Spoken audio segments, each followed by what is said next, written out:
Okay. The last time we left off the Fellowship of the Standing Bear, they had recently finished a bout of downtime to sort of get to the themes that they hadn't been because of all this Radagast nonsense. Oh, also I have to add, I can't record tonight because I started an hour too late uploading shit to my drive. And I don't have enough room on my computer, so that's my bad. But yeah. I believe Mox has it. Yeah, I just was letting it be known. Anyway, sorry, getting back into it. They had finished a bunch of downtime, and in that downtime, a very progressive um, push was made towards the development of what will soon be the castle that sits in the middle of Windshire. In addition to that, with Raiden's retirement of the group because of the call of leadership that he is hearing, leaves and eventually is replaced by who we now know as Throg Heavy Thrower, uh, a very large, very muscular Graveborn who was a orc or Goliath. What was it in the past life? Goliath. Goliath. Um, though the appearance of him, as far as the spectrum goes, is like we'll say like he's like a 2.5, 3 out of like 10 of as far as like prolonged gravebornness. You know what I mean? So you look fairly close to like what you were to look like in your past life. In addition to that, we were introduced to Cassandra, which not like coincidentally happened to be rather close friends or associates with more than half of the group of the Fellowship at large. Um, but with that, a close friend to Fia, which she spent many weeks searching for you at, and then just to have you show up right into Windshire was this sort of like stars aligned sort of a moment. But being inoculated pretty early and swiftly into the group, uh, making your introductions, Endless had um, sort of declared as his first sort of order as leader that figuring out how we go about saving or whatever is better than that, taking care of Evelyn and her doings in the Nine Hells. The party had expressed some concerns and some ideas or philosophies of the approach in general. And what we are going to do, we're going to pick up the day after that sort of monthly dinner that you all met up for prior and had this meeting. We'll pick up there, and to start things off, Endless. How do you approach this new day as you wake up? So, feeling nice and refreshed, getting a little bit more confident with himself on his newfound leadership role. He comes out and instantly, like, as if they've been practicing this for hours, Jeffrey just climbs onto his back and English just kind of like descends from the ceiling on a web downwards towards everybody, hanging upside down. And he's gonna. Is everybody in here right now, or? Well, we don't really know yet. So basically, yeah, it kind of depending on like what time you decide to wake up at will determine, who is. We don't know yet. I'll say, you know what? Fuck it. You're the first one up. Yeah, Throg, yeah, Throg would be there because he Okay, never sure. sleeps. Okay, sure. Okay, Yeah. cool. Yeah. Yeah, so- He'll be there. Throg, you'll see you'll notice a well-bathed Anglus descending from a Freshly web to shaved? Jeffrey's butt. Freshly shaved, like he's looking good. Oh yeah. Wow, you look pretty good. Thank you, Throg. You look like Throg. I know, Throg is beautiful. Wow. Yes, Throg. Yes, you are. Have any of the others come down yet? I believe it is only me right now. We're gonna say it's like 7:30 in the morning. Well, It's been a nice evening, or actually, what did you call it? Morning, watching the sunrise. It was caressing over the east or west, I don't know, but it was beautiful. Beast. and just imagining it, like Angelus kind of like sheds a tear now, dismounting from the web so that way he can stand up straight. All the blood was rushing to his head. You see just kind of like a little tear like roll down as he's imagining it. He goes, Throg, it's amazing that someone of your stature can appreciate the beauty of an early morning sunrise. But I also imagine that you probably have um, the fortunate ness to watch them very often, and I'm a little jealous, if I can say. What do you mean? Throg love nature. Nature is beautiful incarnate. Nature must be preserved. Cool. And are there animals in Windshire, DM? Um. Okay, so Like cats I and mean, I dogs or mean, birds? the party has a handful of large god damn it what's schnauzers that we'll say at this point, because of the development of the castle, in addition to that, we'll say that a small kennel appropriate for their size has been made.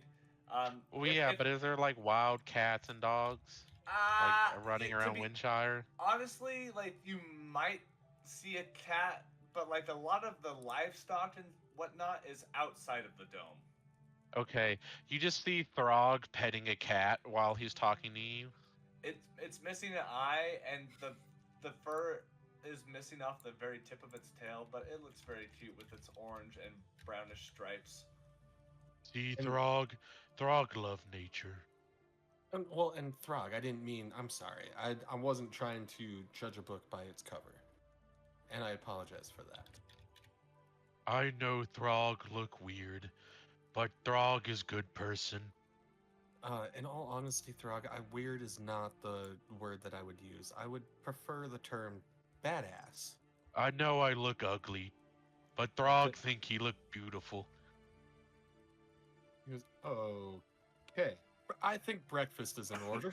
Yeah, as you make your way over to the castle, in the middle of town where the three structures used to lay, they've all been knocked down in order for the space to be made, and inside you're able to find a sort of dining hall, if you will, or the startings of one.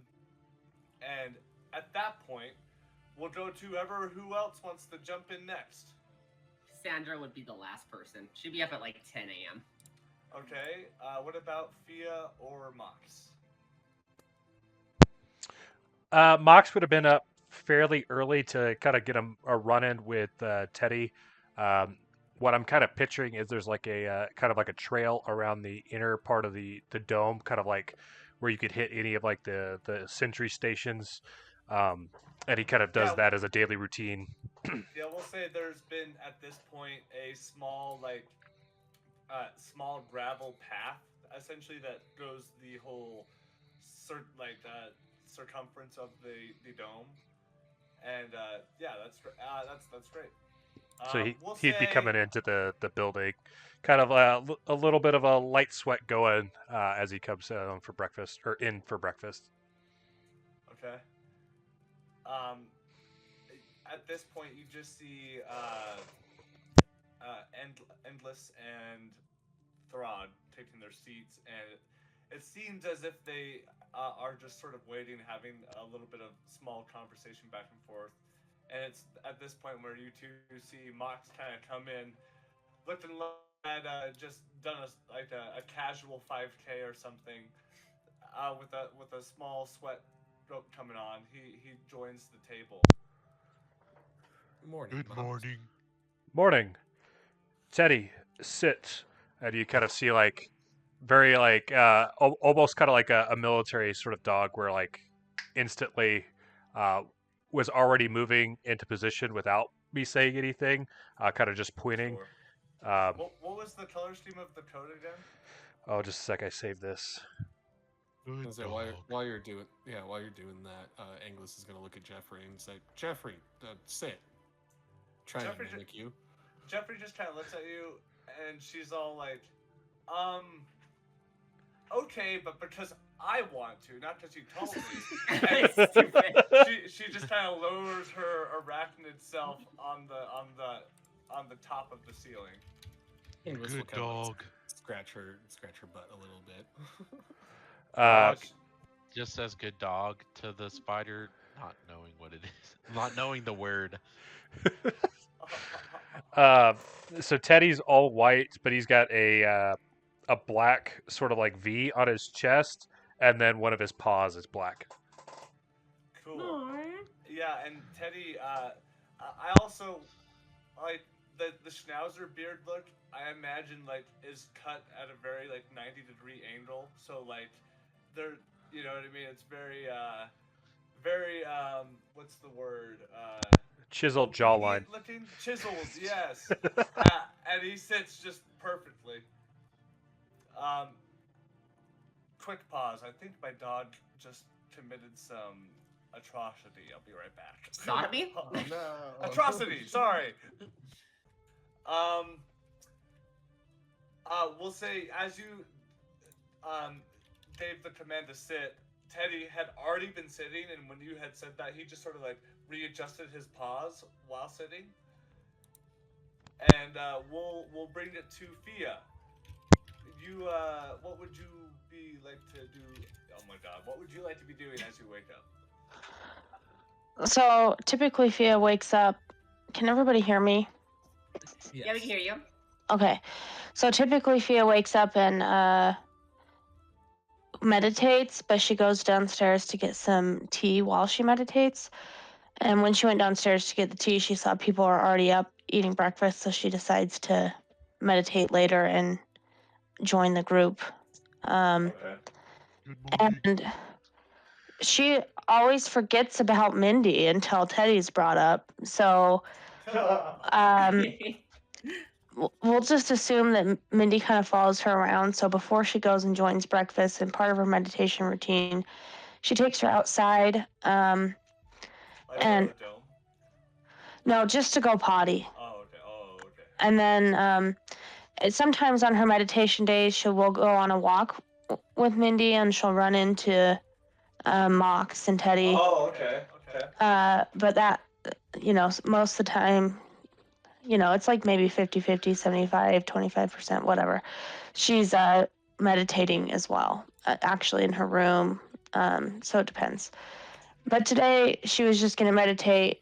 But once she took Mindy out, she realized, because what she'll usually do is, get her teapot going and take Mindy out. By the time she's back in, her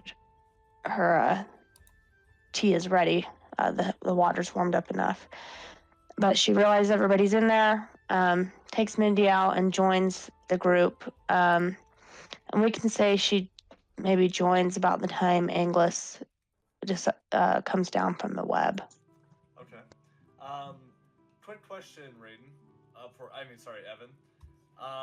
Yes. I need you on the spot right now to come up with the name of what is essentially going to be the head chef of the kitchen that is run here in the castle.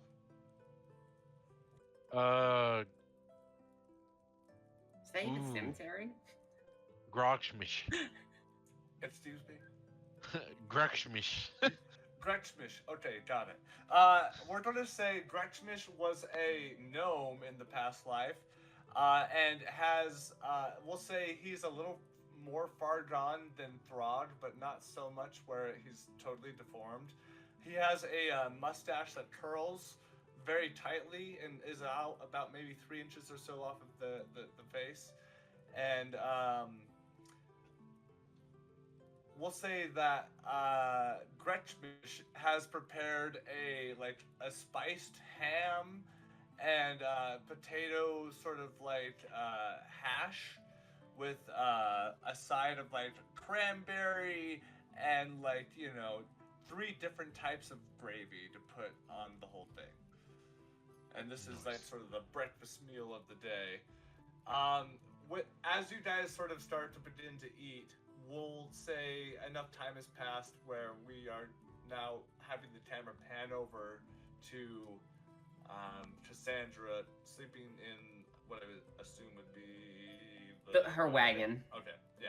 Yeah, she comes in and she is wearing a purple with dark laced split rump dress that has the front part. You guys know what a split rump is, right?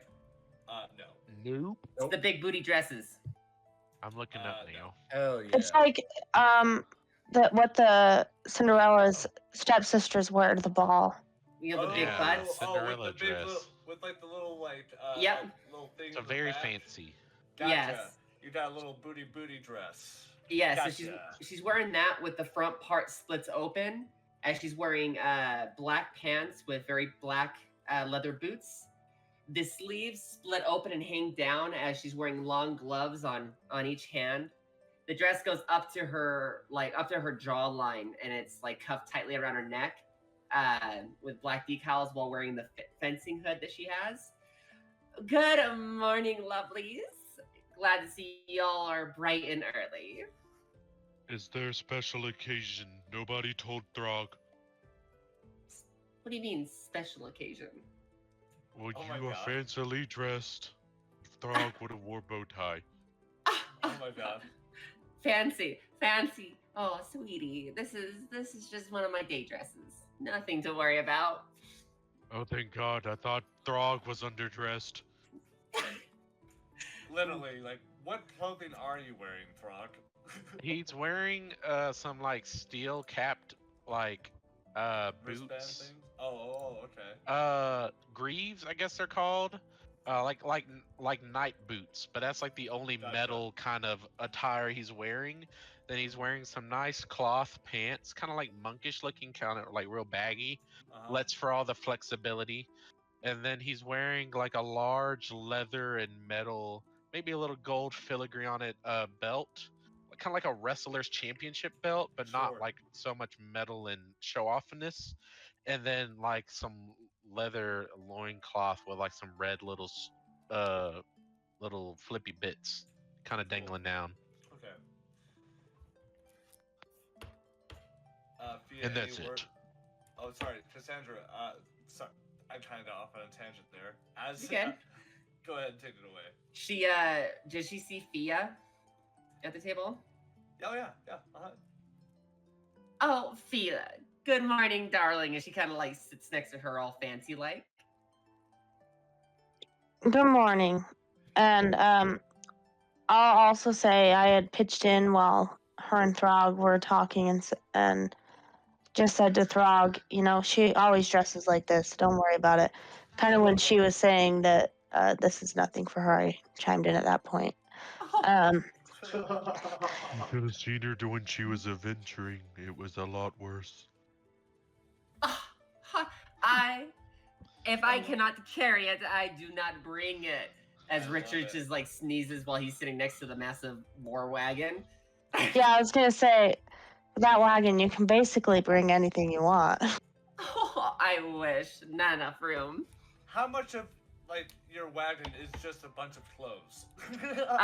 I'd say there's like a corner where there is like Sure. in the corner there was like a half circle dress rack that is just like it is like filled to the brim. You know, and then there's like these Right. little shelves with shoes on it, kind of going up on the wall next to it, and gloves, and then jewelry. One whole corner is dedicated to it. Perfect. And with that, eventually, Cassandra, will you be eating? Ken, That's what I'm. You know what? Okay. she has to throw it up. What about that? Or it just sits Well- in there. What I was going to say is like, you have the ability to eat and taste the food, but it has no nutritional like sustenance for you. Yeah, value to you. Yeah, and I'm It's probably just- guessing You know, she has to like throw it up afterwards, because like I mean like her body's not gonna poop it out. Well, that's what I'm saying. Like, you can eat it, but it has no nutritional value. You have to get it from, you know, the main vein, so to speak. Okay. Yeah, she actually takes off her fencing mask and kind of sets it on the table. Ooh, very important question, DM. Do my organs still function, or are they all kind of like undead zombie stopped? For what reason? For like, if I ate something, does it process through, or does it not? Cause Yeah. Like, well, I mean, technically, I mean, you could eat flesh. Like, your body can process foods. So, for similar reasons, you can eat normal food if you want to, but so like, my organs still work to an extent. as far as the humanoid goes, yes. Okay, so I have a pumping heart. Uh, we'll say technically yes, but not like in a traditional sense. I mean, it's I there. gotcha. Yeah, it's, Like, it's there, there. but it's like a, It's like every minute it goes bum bum. right, yeah, something like fucking deathly, yeah.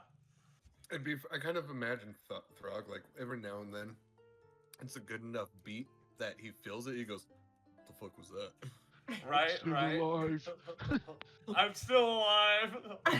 Not really. Anyways, eventually meals are compensated for the Cassandra who kind of joined in a little bit later, and getting to the point where everyone's been served a very hot coffee.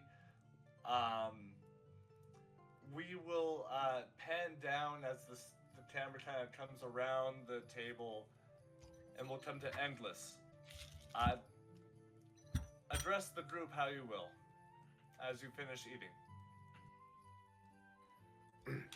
Endless stands up. He says, friends, we've been through a lot. And I'm still very unsure how to approach this, or what's going to become of this. It's unclear to me on whether she actually needs help, or is it a trap that I'm just walking directly into and bringing all of you with me. Does anybody have any final thoughts on this before? Throg leans to Cassandra. What is he talking about? I don't know this guy very well. She just kind of like leans over. Just keep trying to count to 5. It'll be okay. Okay, I can't really make it past 4, but I'll keep trying. She sits all proper. Excuse us. Continue. I just asked, does anybody have any final thoughts? Anything they would like to say? Any That's- boundaries? I might have a question. Was Throg ever around for the Evelyn stuff, or does he need a reminder? I mean, he would technically need a reminder. Because of last session, he's aware that Evelyn needs to be saved from the 9 hells, whatever that means. But like, He would know as beyond much that, as Mhox. there's yeah, exactly. Very much less, I would say. He doesn't. Yeah. He's like, he doesn't true, know we're Mox. going to another world. He knows the name. He's like, yes, Evelyn needs saving in hell. Never heard of that place. Yeah. Is it Sophia. far to the west or the creast? the priest? The deep south. Sophia, The I would deep say that south. like Mox barely knows anything about Evelyn other than it's been mentioned briefly in the past. So yeah. Yeah, Throg only knows not to hit Evelyn. He's like, oh yes, Evelyn person not kill. Good. Okay, well, English can fill you in on any of the details, but forever ago, he had a lover that he didn't realize until it was too late, basically, that she was married to... Is she married to the actual devil? Yeah, she's married to the king of hell, Asmodeus, who is a god. Wow, she's a royal. as you're saying this, via you can see English just kind of like drift off in thought as he's thinking of past Evelyn. Like reminiscing almost. Yeah. As you start day drifting, you kind of feel Cassandra's icy, bright blue eyes like giving you the dead stare. Of course, you'd whore yourself out to a fiend. Oh hell, is that like how many miles away is that? Is that like a really long journey? Yes, but we also have a way of getting us there rather quickly, so not a whole lot of walking, Throg. Lots of smashing. And just to reiterate, I like smashing. Just to reiterate, if Evelyn tries to kill me, by all means, please, Throg, smash away. Well, I haven't known you all for very long, except Cassie. But you all have been very nice, so you all friends now. Throg will protect friends. As long as friends are friends. He's past you. So, are we riding there? Or you said we're not walking, so I assume we're riding on a horse? Well, Throg, before we get a hold of the means of teleportation, dear standing bear leader, she kind of gives you a smirk. Are you even prepared for hell? Vials of holy water? No? Anything? English he pulls himself out of his daze. He goes, holy water? Is that going to help, Cassandra? Don't tell me that you think you're just gonna waltz into hell. I mean, there are multiple paladins here. You think we'll just be welcomed?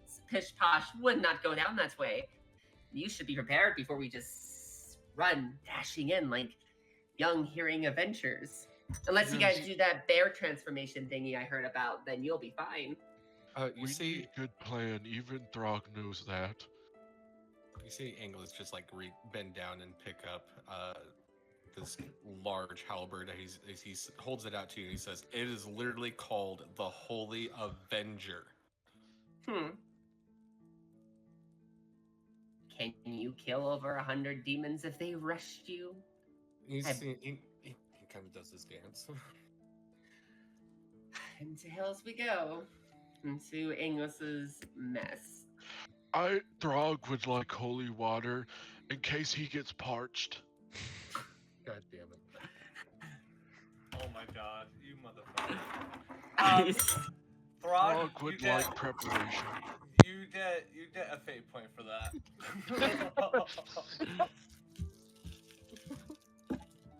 Throg does not actually need to drink, but it is nice to be well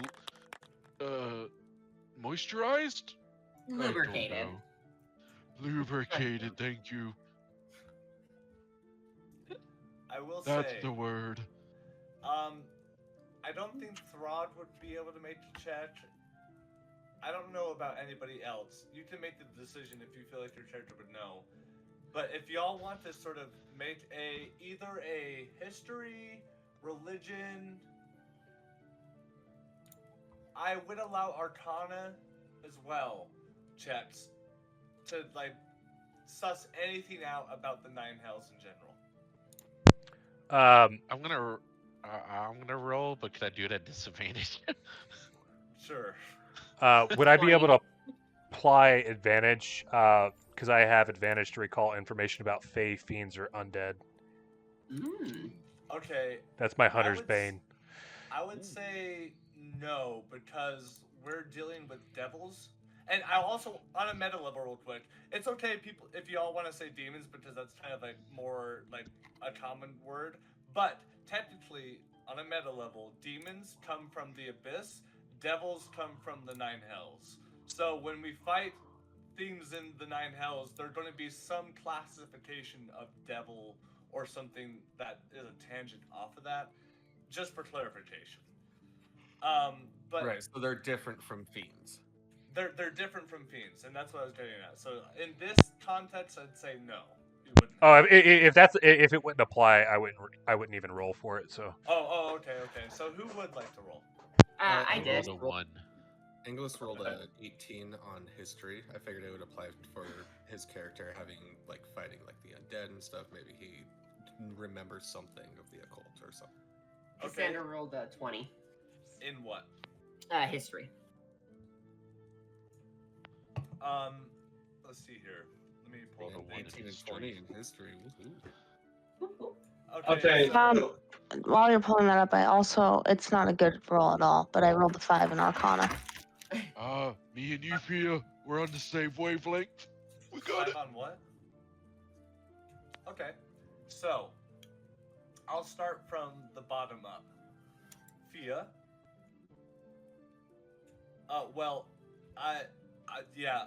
I'm gonna say, Throg, you know that the Nine Hells, is where devils are. Devils I didn't mean to do that. are bad, I guess, and there's fire. Brimstone, you've heard before, is a word. That's Not like about it. fire.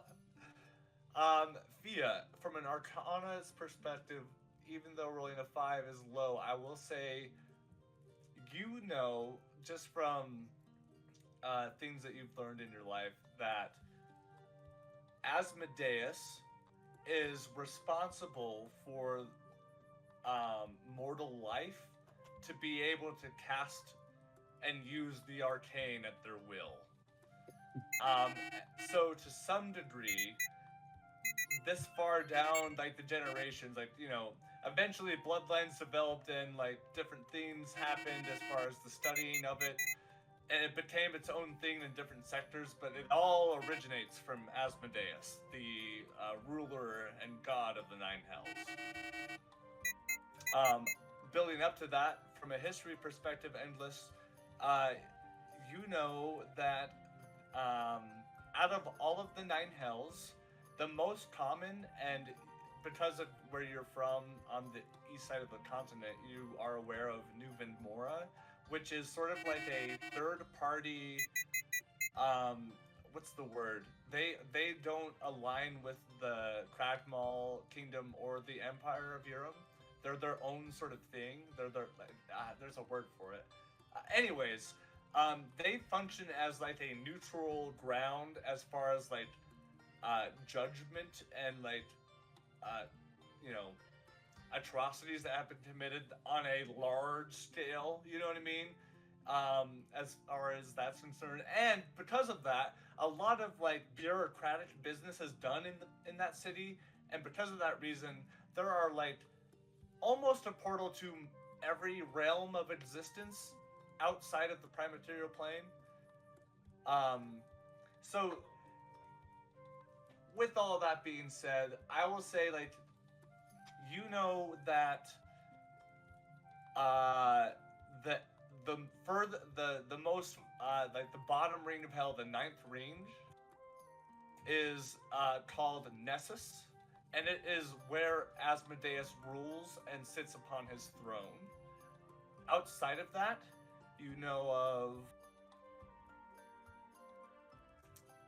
Stygia, which is the fifth range of hell, and it is ruled by Levistus. And there is a like not necessarily Azkaban, but like that sort of image of like impenetrable prison type of structure, where like real big baddies are stored, you know. And the second ring of hell, Dis, which is where a lot of like, you know, if you weren't aware, there's a lot of business that is done between the prime material plane and the Nine Hells, not necessarily in a negative light, and a lot of that sort of back and forth like business per se is done in Dis, the second ring of hell, which is ruled by the Dutch Despater, and that's kind of like, you know, in a different context, kind of like the capital city of the Nine Hells, if you will. Adding to that, Cassandra, we will say that you are familiar with most of the planes of hell, and I don't want to have this be like me just dumping a bunch of information on you. So if it ends up becoming more relevant in conversation, I could add more detail into, like, for example, the first ring of hell or the fourth ring. But to spare everybody's earbuds, we'll just leave it at that.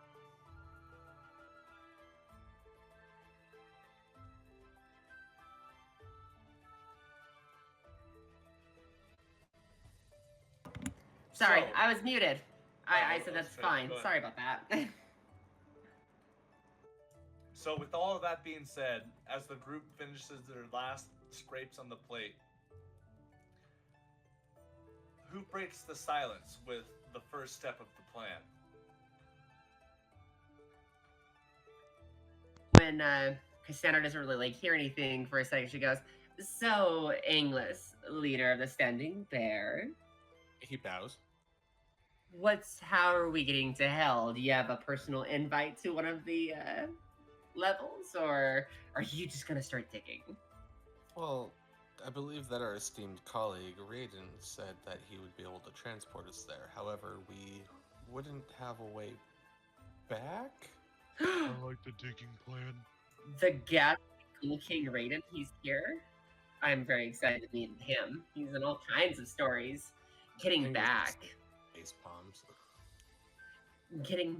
I don't know. Can you use some type of the inner power of bear that you all Standing Bear have, or I've heard that King Raiden can play the xylophone on himself.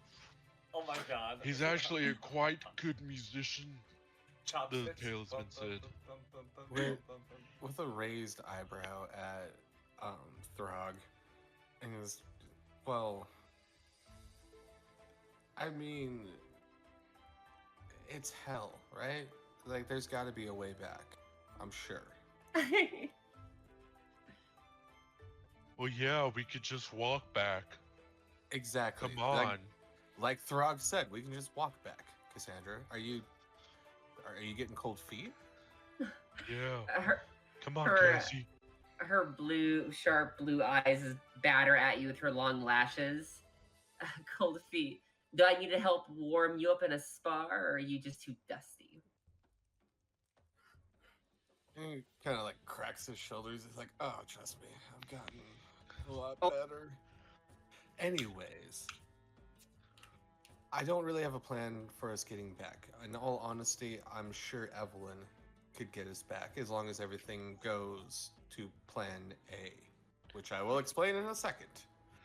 But I'm sure once we rescue her, she could get us back. She's been here before. She seems Oh. to kind of come and go as she pleases. I have a question. Yes, Throg. Fia, you look like a devil, or Oh my somebody God. from there, wouldn't you know? Throg, that is very rude. You don't just go up to anyone and call them a devil. Learn your etiquette manners. Throg shrinks down like a scolded puppy. He's like, Sorry. Frog Keep- meant no ill intent. I'm a tiefling. I'm not from hell, right? I'm not from anywhere. No, basically, as far as you know, somewhere along your great something pappy did a thing with the devil, whether that was like sexual or not, or some sort of pact or promise or whatever, and you just happen to be the product of that 4 or 5, 6 generations later. Ta-da! So technically, in a way, you are a devil in a sense, but like very far removed. So, Frog, I guess, as far as you need to know, I didn't come from there. I don't really know anything about it. I guess far in my lineage I'm part devil, but that doesn't matter. Yeah, I can understand. Family's a sucky thing. Well, let's go talk to this raiding guy. The things that I can tell you is that the deepest level is where Asmodeus Asmodeus is. There is also, I believe, if memory recalls me, some type of prison. I don't know if that's where she is or not, but As far Raven as should you be able know, to get us there. that's your best guess. Ah, so we're just blindly trying to find someone in one of the 9 levels of hell, English. Truly, as she kind of hides her features with the mask, flipping it back into the hood. Truly, I'm excited to see where you lead.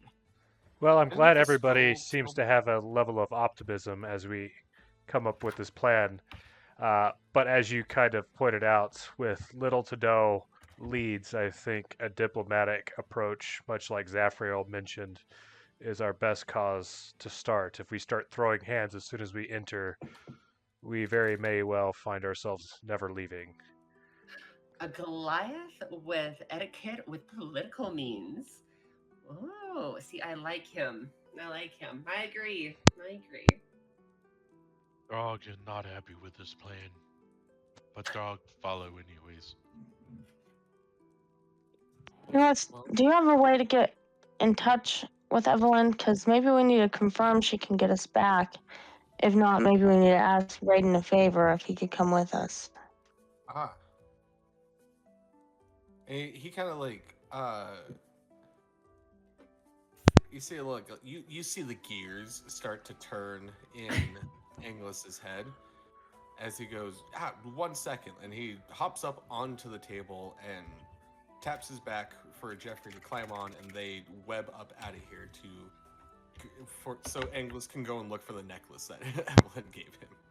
By the 9 Yes! hells, that's a repulsing. So we'll say She watches you.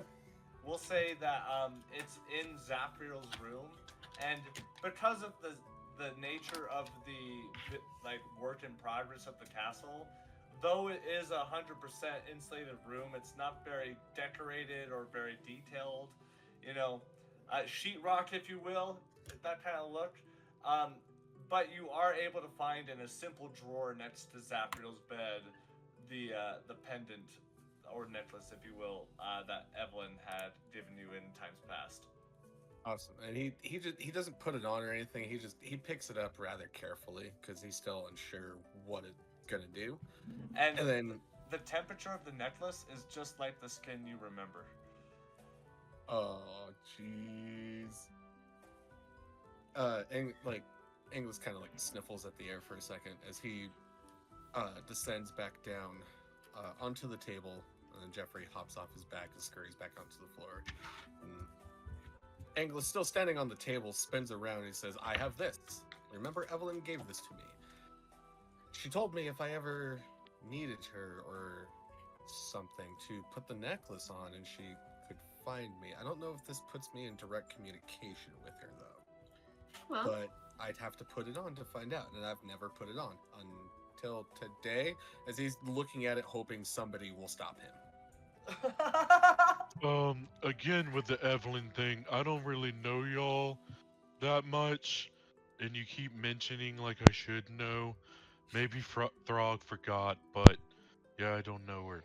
Anyways, carry on, put it on. Would you Oh want my me to God! make an Arcana check on it first to see if there's any ill effects?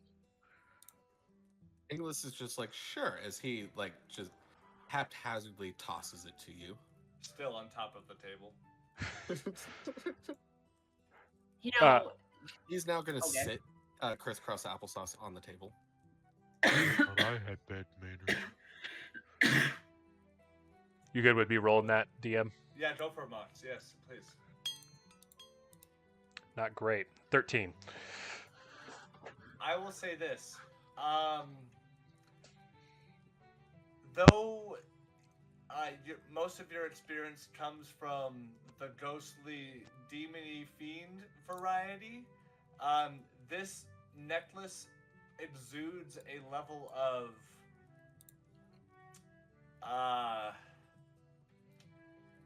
evilness, I guess, if that's the way to put it. Like, whatever you imagine your blood hunter senses can sort of detect. Though the means of what it's to be used for seems to be a level of some communication to a certain degree. It doesn't necessarily look like oh, you used it, you've activated my trap card, but it definitely seems like it came from the Nine Hells, I guess. Put it lightly. Well, Endless, the devils of the Nine Hells are a little outside of my expertise, so what I'm able to ascertain out of this isn't the most precise, but it exudes evil, which, I mean, is probably par for the course, since we're talking about an item you receive from the wife of the leader of the Nine Hells. As far as I can tell, there's no surface level ill intent, so it's, I mean, as safe as you're going to get from taking something from a devil, I would assume. So, My question, if you don't mind me interjecting, English, is it tied to only one devil, or can other things with the Nine Hells find you when you wear it? I'm not sure. All she told me when she gave it to me is when I needed her or wanted her to put it on, and she would be able to find me. Well, I guess there's nothing like today. Roger. Yeah, you might as well try it. She He stares at you. reaches out to take the pendant back from you, Mox. And he goes, all right, Put it on. let's see what happens. And he takes the pendant and slips it up over his neck. While you do that, she's gonna slip one good coin over to Thea and go, bet you one coin he lights on Hellfire. Yeah, I mean, I don't think she's coming. I think she is imprisoned. As he see English as he puts the necklace on, and he kind of like centers himself, and he goes, Evelyn, can you hear me? As he like talks down to his chest. As you sort of talk down to your chest, standing upon the table, the necklace begins to emit a slightly hotter temperature as you can feel it across your chest through your armor and clothes. The necklace begins to give off a slight dull red color as suddenly whatever candles were lit in the room are now pooped out. Whatever light's coming in is from whatever windows allow the daylight to peer in.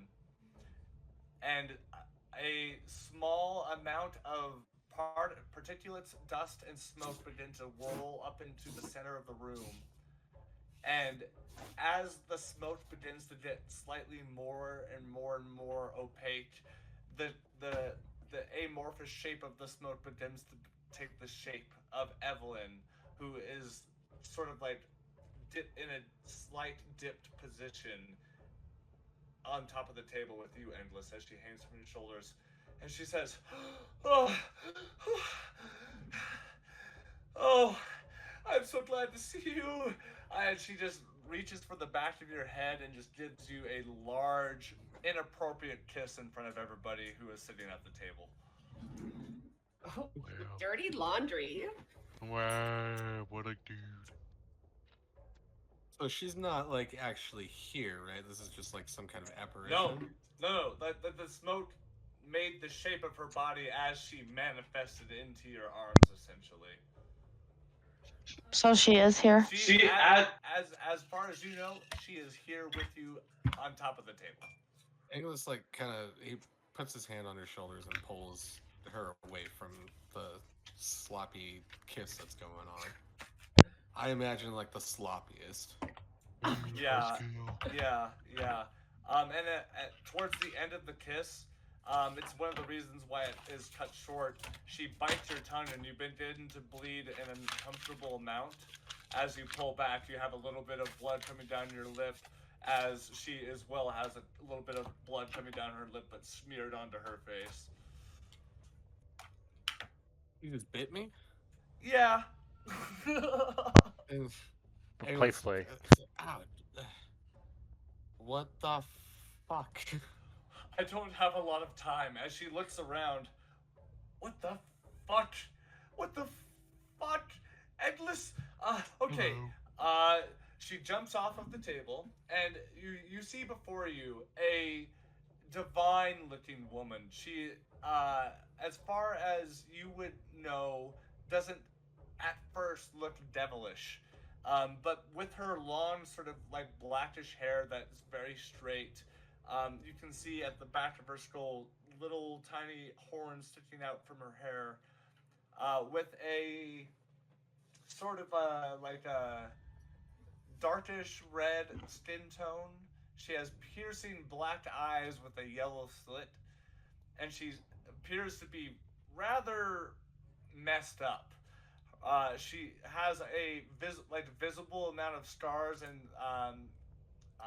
like lacerations that have stabbed over time, that are visible on her arms and her neck and her face and whatnot.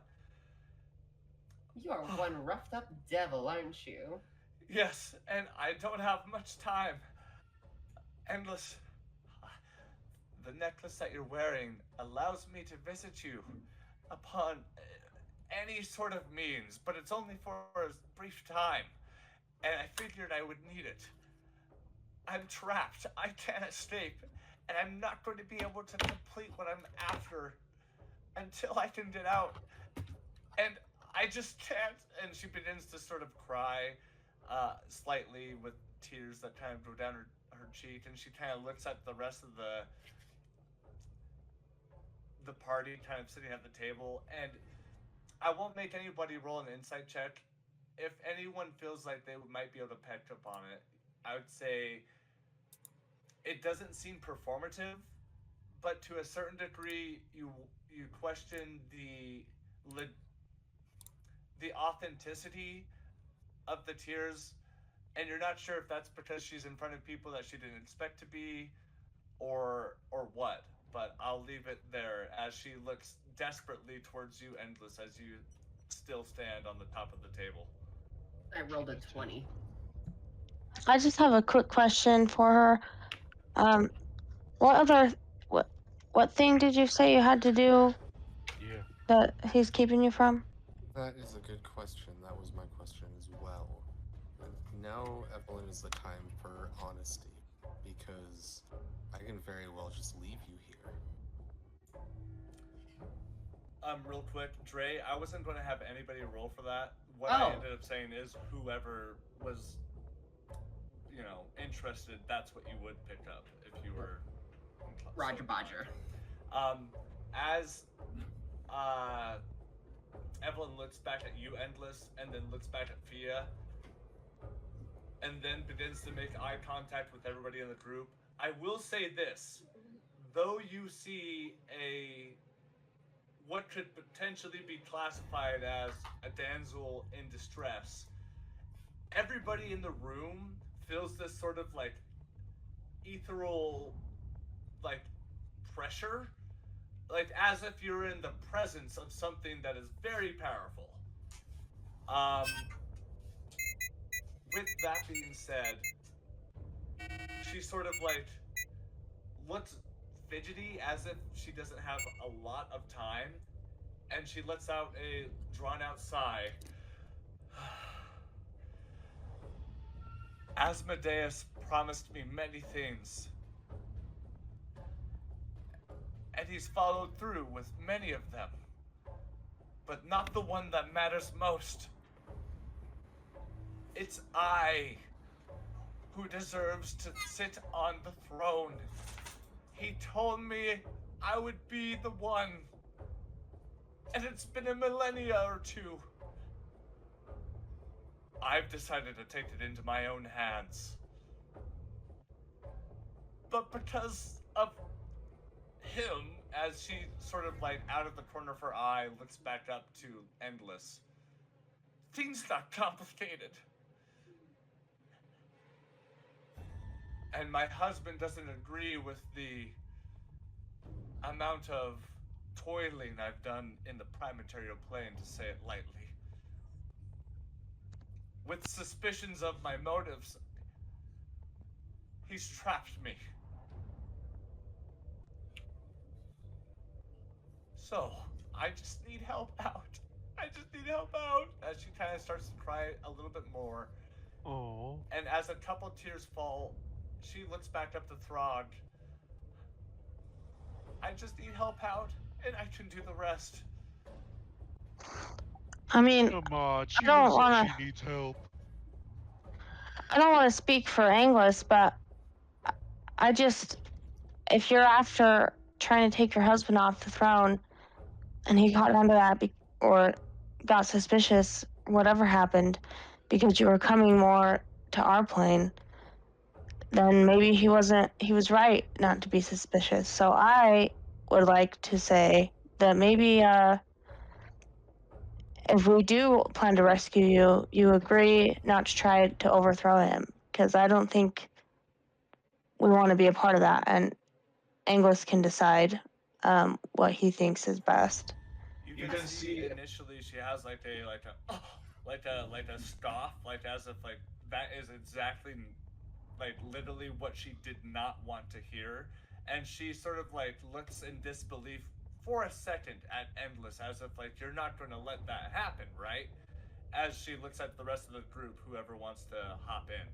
Cassandra is gonna walk over to Aw. Engless and kind of like go around him as she goes to his other side. What a royal drama. You got caught getting some tell on the mortal plane from the hubby, and the hubby throws you in prison for betraying him. And you're hoping that your side grab, or let's just be upfront, side dick, is willing to help you out so you can cause a coup amongst the king of hells while putting us on the crossfire. Of course not. I love Endless. As she sort of like reaches out to you in a dramatic way with an arm extended towards you on top of the table and pulls it back towards her chest over her heart. You see a different stance in Angless. He's standing up real tall with his arms crossed. What good is it going to do for us? Yeah, what's in it for me? Endless. Not only my well-being. As she kind of takes desperate steps towards you and stops on the third step with one leg extended. As she grabs the back of one of the chairs that no one is sitting in and looks up to you in the eyes. Imagine what it would be like, you and me, Endless. We could make the Nine Hells exactly the way it should be. Exactly how is that? Not ruled with such a aggressive, tyrannical fist, but more with compassion and maybe broadening our horizons in the multiverse. I don't know, but Asmodeus promised me the throne, and he's time and time and time again moved the goalpost. Can I tell if she's lying or not? Make a insight check, please. Ah, you bitch. 14. She looks very sincere. You don't have a reason to believe that she is trying to manipulate you right now. She needs help, I believe. Angless looks down at her and says, Evelyn, you do not hold the same power you once did over me. I've learned differently. And as much as my feelings for you are genuine, I have a hard time believing that they are genuine for me. and yet I view you as my biggest regret, because I should have never approached you inside of the tavern that day. And you watch as the hand that she had extended on the table just drop. And it's like a slow motion as it hits the side of her waist. And she just looks up at you with like as if her world is now spinning, almost in disbelief.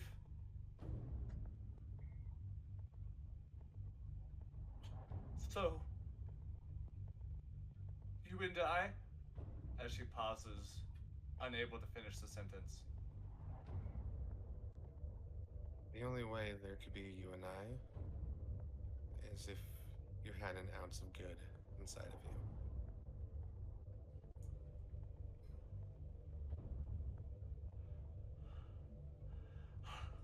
And she just begins to breathe sort of like more intensely for just a moment, sort of breaking the powerful figure in the room sort of look as a who those are empathetic enough to see a very distraught, sad gal who doesn't know what to do, brings it all back in, and as she takes a deep breath, she takes a couple steps back.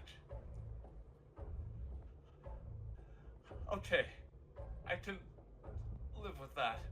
As she looks painful to say that out loud towards you, Endless. I have a proposition for you. What about a contract? I agree with that too. What do you say, Evelyn, to a contract? We will come and get you. I have a quick question, a sidebar. If we come and get her, we also want to know if we come and get you, can you get us back? Yes, good question, Fia. Answer Fia's question first, please. If you get me out, I can get you wherever you want to go. Secondly, you rule hell and you rule hell good. Don't ever give our paths a reason to cross again. Because it will be to fight you.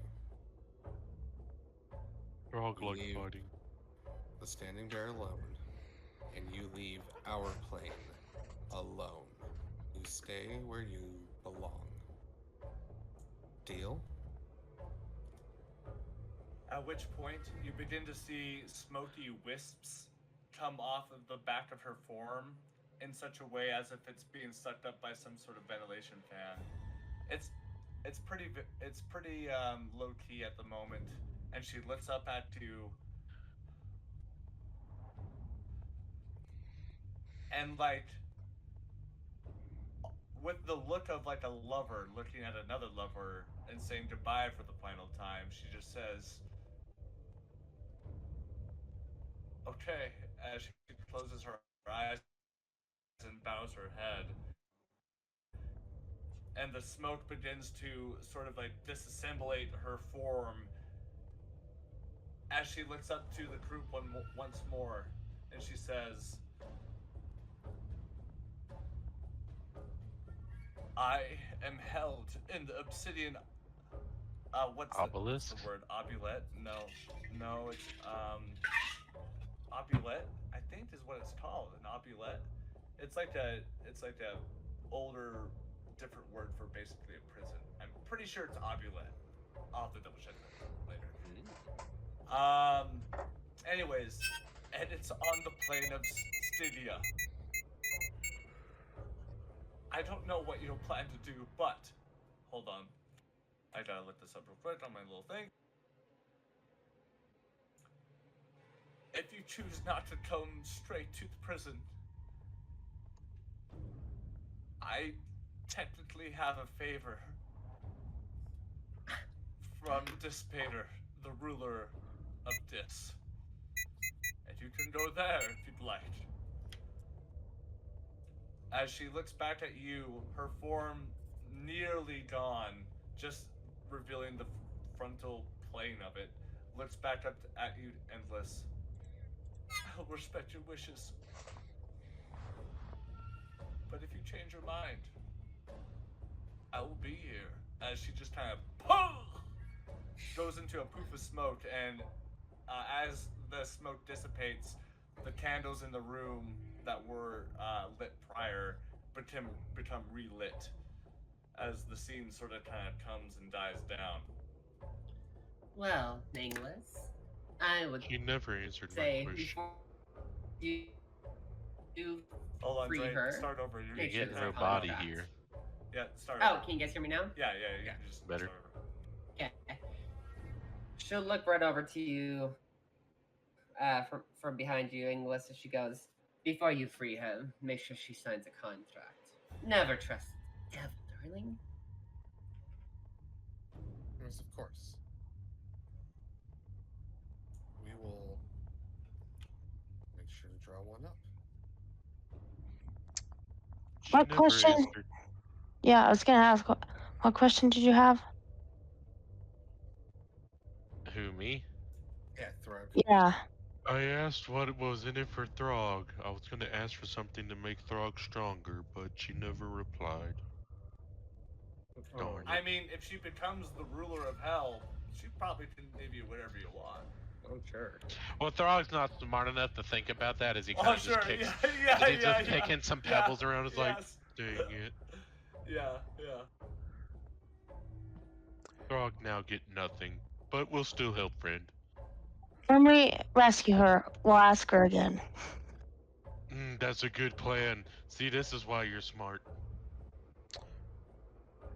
Endless. Well, I think we have now gotten some valuable information. One, a location more refined. I think we have now complicated matters further. The interpersonal conflict aside, we already knew we were going to have issues with two paladins and a blood hunter entering hell. Now, we know that she was actively plotting against the ruler of hell. So, any action we take to assist her is going to look like we're collaborators with her.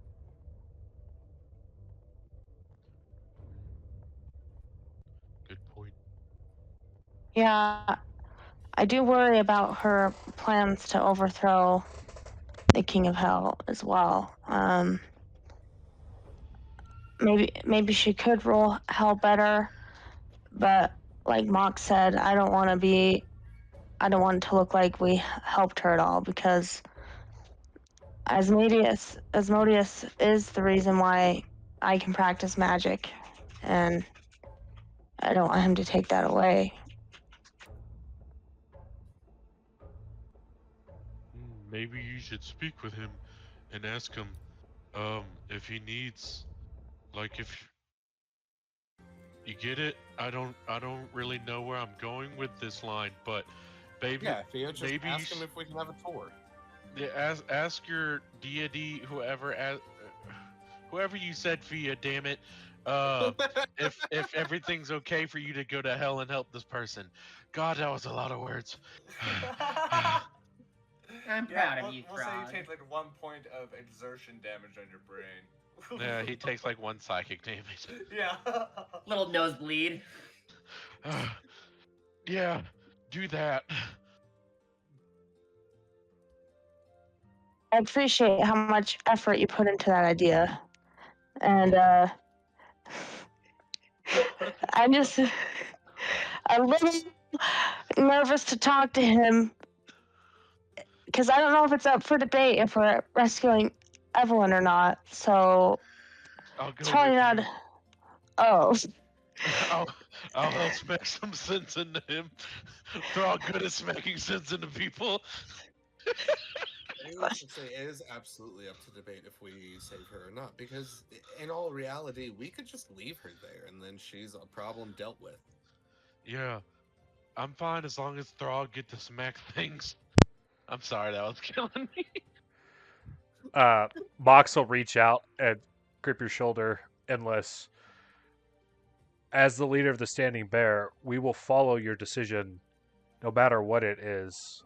we're just trying to give you the full details and perspectives so that you can make the most informed decision as he casts Gift of Alacrity on you.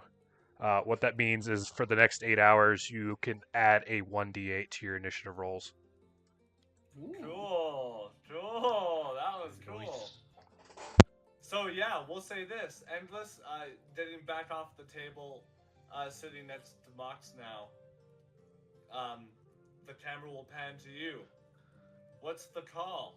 Now that you've kind of heard everybody's take on the situation.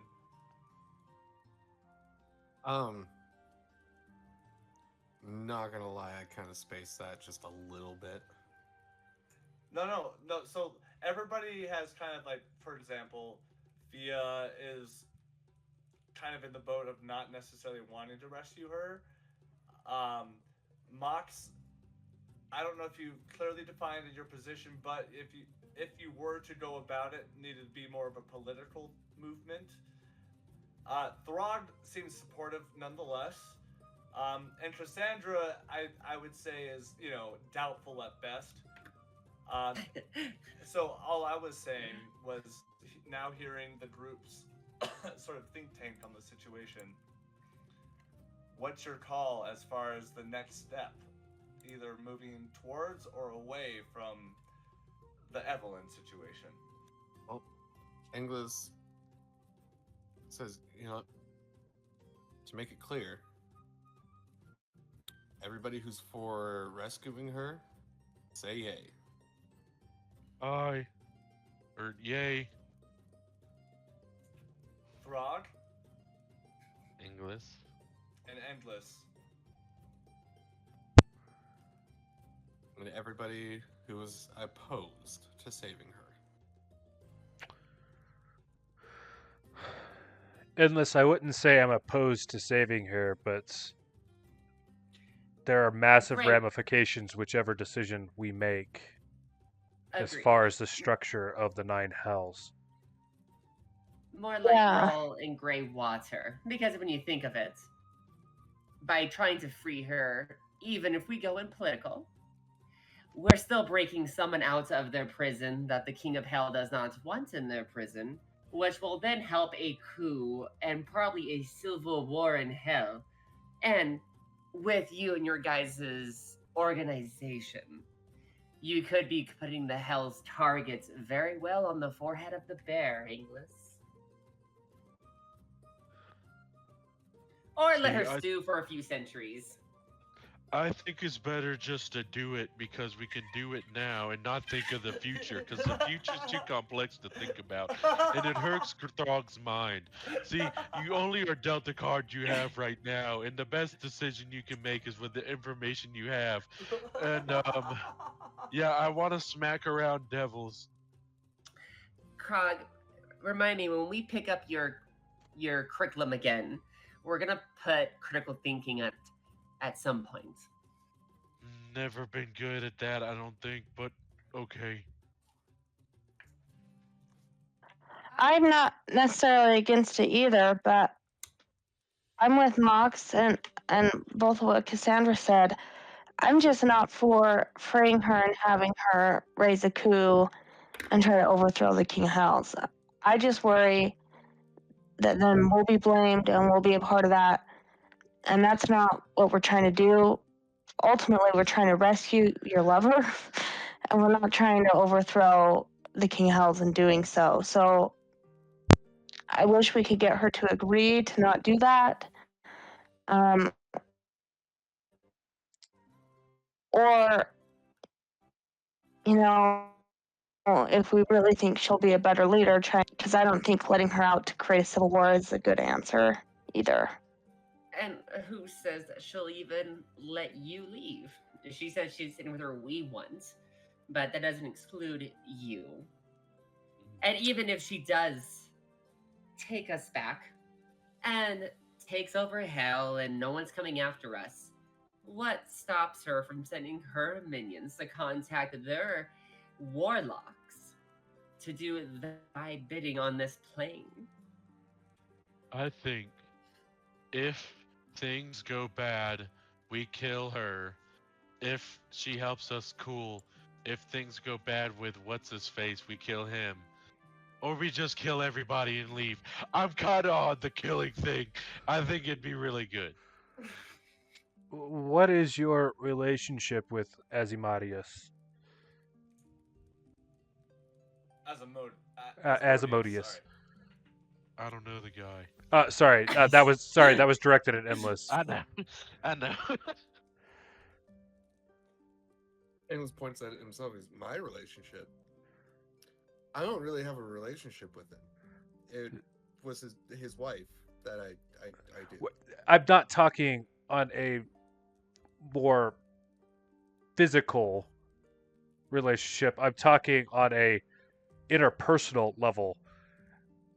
Like, if we go talk to him, are we already going to be in hot water, or is having a discussion Oh. with him an option on the table?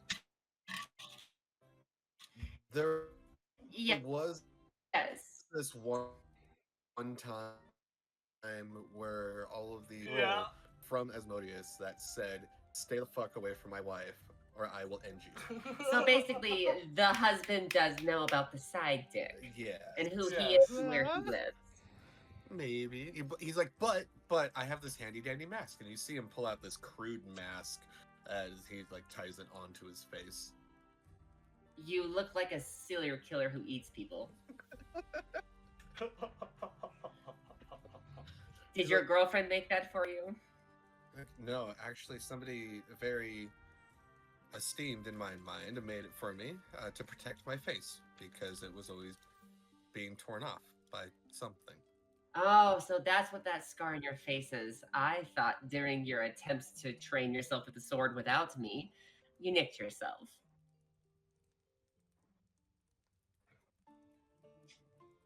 No. Mm. I don't nick my stuff.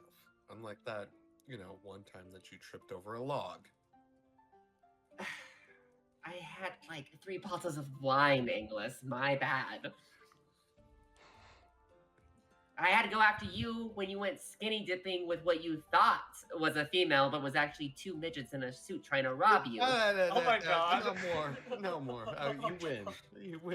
So, what are we going to hell or not? I feel It it's won't be political. It's a yes or no question. I know it's tricky. Oh my God. Oh my God, Throg. it's a hard question to answer, Throg, because I feel I know everybody asks me yes or no questions and it's hard to decide. But you seem intelligent, so what are we doing? it's hard because I feel like if we do go rescue her, like maybe we could have this work out really well for whatever it is that we want. Why don't we just go to hell anyways? We just fucking kill some people, mess some shit up, and decide later on, okay? How about we go to the place where the problem lies, and we just see what's up, maybe throw around some hands, and Throg, decide there, you know? Throg. We're trying to look at the problem from far away. Yes, Cassie. Have you been able to get past D in your alphabet? I think so. A. Think about that for a B, second as she walks over C. to English. Fuck, what's Let- after C?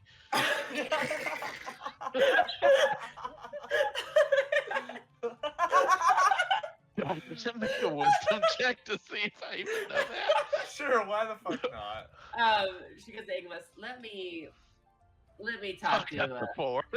an associate of No. mine Fuck. while you guys talk it over, and she's gonna head outside before she picks up her sword and looks into the jewel. What do you think? Throg just yells at you as you're leaving. It's C! Damn it, no, it's not. Fuck! What was the... What were you doing, Sandra? Since her sword is sentient, and for everyone else it's like whispers and gibberish, she's able to talk to the sword, which it basically the sword kind of aligns with whatever the goals of the Raven Queen is. So she's just getting a second opinion. I will say that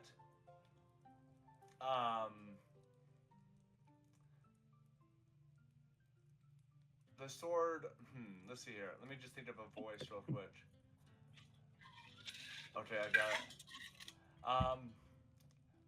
I don't think, though I will fight the fight, it does not necessarily align with the Raven Queen's plan. It's not of her concern. It's literally out of her realm. She taps a jewel. You know, I can always count on you to have a sense. She Ouch. I was giving you a compliment as she Well, goes. He said ouch because you tapped. Oh, okay. Sorry. Gentle tap, gentle caress. As she kind of goes back in. It's up to you, English, but just know what you put at risk by doing this. There's more than just you now, from what I can tell. You have a whole city next to us.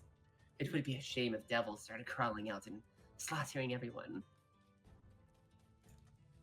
As the camera pans back to Endless, in a way that I did not expect, I would like you to finally put the nail in the coffin of whatever it will be. This is a big decision. Yes. Yeah, it Or sure no. is. Here, someone put up the Jeopardy music on. God damn There is no wrong answer here, Endless. But Everybody should roll up Time- new character sheets. He's stupid. He's so stupid. I'll give you a moment to gather your thoughts. And if too God much damn it. time has passed, I'll call for an answer. Oh, come on! Come on! Get that shit out of here, goddammit!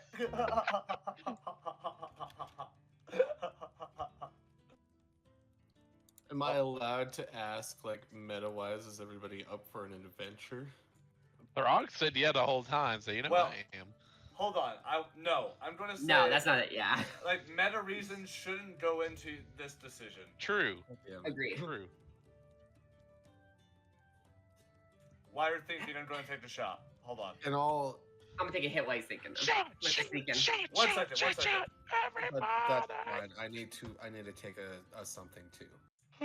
Okay, Okay. so as the sort of energy in the room dies down just enough for Endless to sit there and ponder upon the next step forward for the Fellowship of the Standing Bear, Endless, the camera comes to you.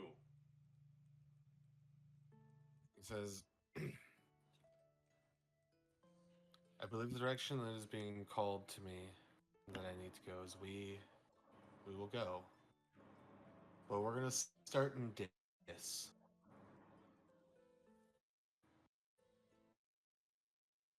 Whatever that means. Hell yeah.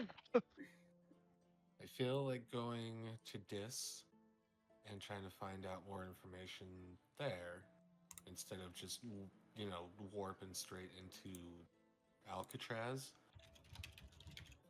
is the better answer. Sounds good to me. Fair enough. Is I will. Alcatraz where where the King Hells actually is, Asmodeus? No, No. that's on the fourth. Ninth. Yeah, No. where the prison the is. ninth. Nessus. Yeah, the ninth layer is where Asmodeus is, and I think it's the fourth layer where the oubliette. That's the word. Obsidian Oubliette. oubliette is the very like bump prison on the fourth. Hold on, let me check. Oh, it's the fifth ring.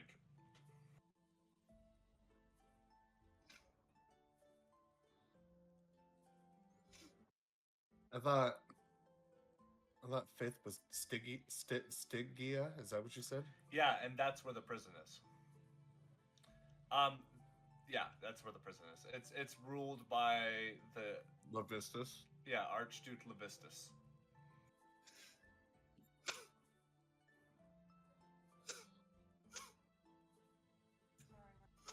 So that is where, that's where English is leading everybody towards this to start in Dis.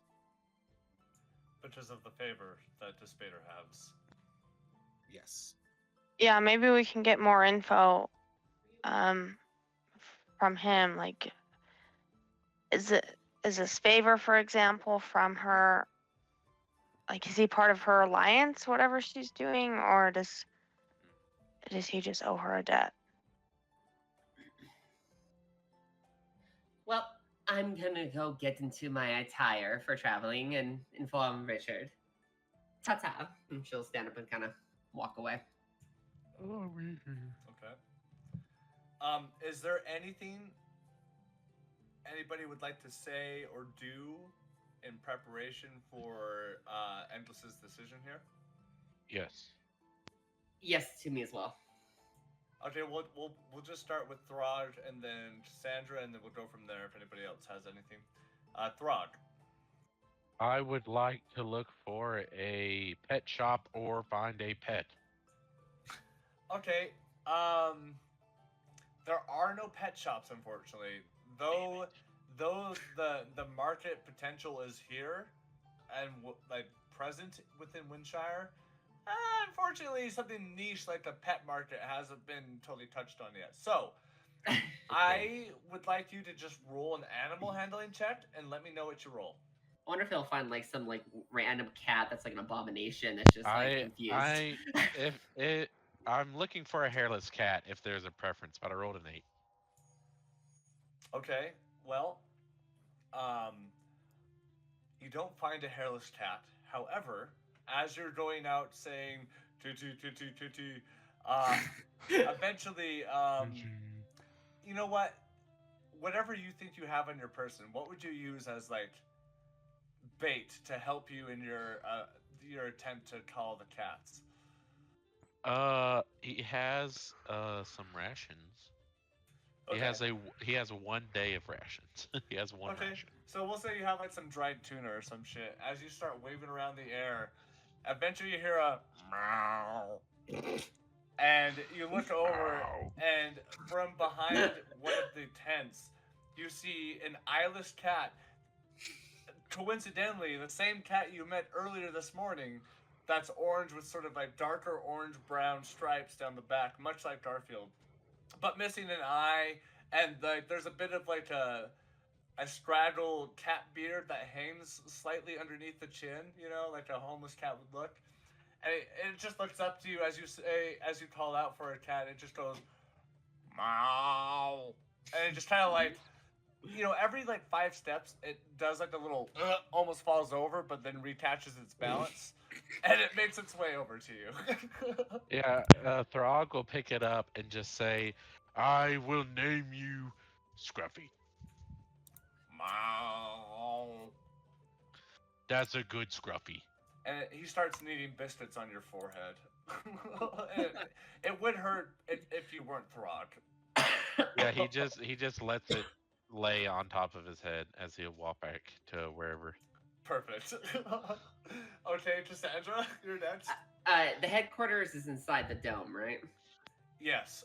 Okay, then she goes outside with confidence. Oh yeah. You don't have to be. Yeah. Her hands, it's like her forearm is resting on the hilt of her sword, like most would who are swordsmen. But her other hand cups her hand her other hand is to kind of do like that formal, like when they have their hands kind of C-shaped in front of them when they're walking. Yeah. So she's walking like that, very crisp. But her left forearm is resting on the hilt of her blade. Okay. As she heads over to the war wagon to find Richard. You see, Richard is in the process of brushing the horses that pull the wagon. As you approach, he sort of like dusts himself off from his chest and puts down the brush. And as he tusts his wrist behind his back, he goes, "Ah, Mistress Cassandra, how may I be of service?" Ah, Richard. And she just gently bows her head. So, I must partake on a daring adventure to the 9 levels of hell. I was hoping that you would make sure the horses are well taken care of and make sure the city stays safe. Help the Standing Bear out with their needs. He looks at you with a shocked response, but it's more of a micro expression. And then immediately after that, followed by some endearing eyes. The impression you get from Richard is he's not necessarily concerned about your ability to perform, more so the dangers that could be at hand. But then sort of like gulps down some air as he looks back at the ground and looks up to you. Of course, madam, as he sort of bows politely. Richard, and don't you worry. I'll be fine. I have my magic jar for my... She kind of does like a gross face. My medicine. Not the same from a jar. But, anyway. Well, if you're going to leave, if you don't mind me, I hope I'm not out of line, madam. And he reaches in his back pocket, and he gives you what looks to be like, well, it's made out of red blood vine, or in other parts of the world, it's known as red creeping vine. It's a vine that grows near the coast, where, what's the name of the town? Dale Bend is where you're from. With the red vine, it's aged and it's been treated so it's not going to be brittle, but it's been wrapped into what is probably the size of a 50-cent piece, into a heart shape. And it does still have some thorns on it, but they've been slightly doled out so it doesn't prick you. And he gives this to you endearingly. Oh. And she kind of looks at it. And as she looks at it, behind her mesh mask that is helps her hide her features, she kind of looks at it with almost a dull expression, as one of the things that she has never confessed to Richard is the thrill of the hunt, but also comes with a great shame to oneself for being what she is and how much she hates what she is. But she looks up and just smiles. Richard, this was very sweet of you. And she holds on to it. I'll make sure I bring it with me. I'm going to work on some potions before we go, so I will be in the wagon if you need anything. Of course. And I shall make the arrangements of a more permanent stay here within Windshire. And he grabs the brush that he put down and goes to put it back where it should be placed, and walks off to start making those arrangements. And she's going to go in and start making some potions inside the war wagon. What would you like to do? Me? Yeah. Oh. Yeah.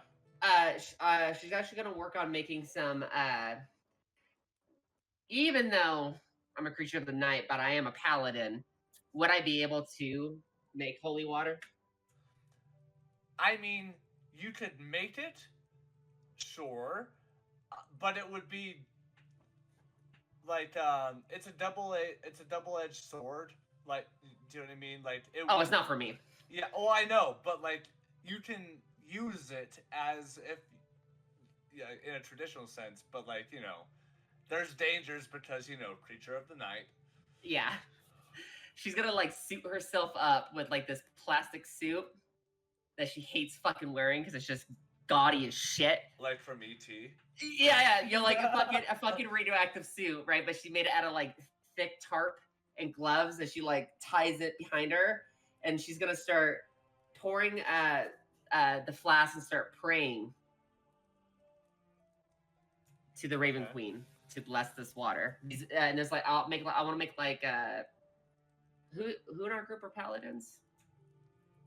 Zafriel, and that's it. Me. Outside of Zafriel. I thought English went one level. Okay, she's gonna make it. She's gonna make enough for like everyone who doesn't have holy. Actually, yeah, She'll make like 6 flasks for them. Well, I was about to say, how much time do you want to dedicate to this? I'm probably guessing it'll probably take like what, an hour for them to talk to Raiden and. Okay, so you can go ahead and so the byproduct is going to be a vial of holy water, Cool. which has 2 applications inside of it. So like if you were to like, for example, want to put it on your blade, it would last 1 minute and it would inflict the appropriate amount of damage associated with that. Okay. And you'd be able to do a second one.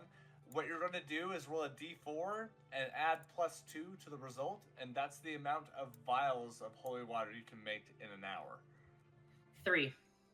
Perfect. So at the end of the hour, preparing for your venture into the 9 hells, you're able to put 3 vials of holy water in your equipment. Going down the list, we'll say Fia's next. Is there anything you'd like to do in the next hour or so to prepare for what is to come? So, Fia debated for a second if she still wanted to meditate, but she decides she does because it's a big part of trying to get in line with her phoenix. So as everyone starts to disperse or decides that it's the end of the conversation, she starts with her teapot still. And in the meantime, while that's boiling, she goes and finds, I think I've found this person before, but I forgot.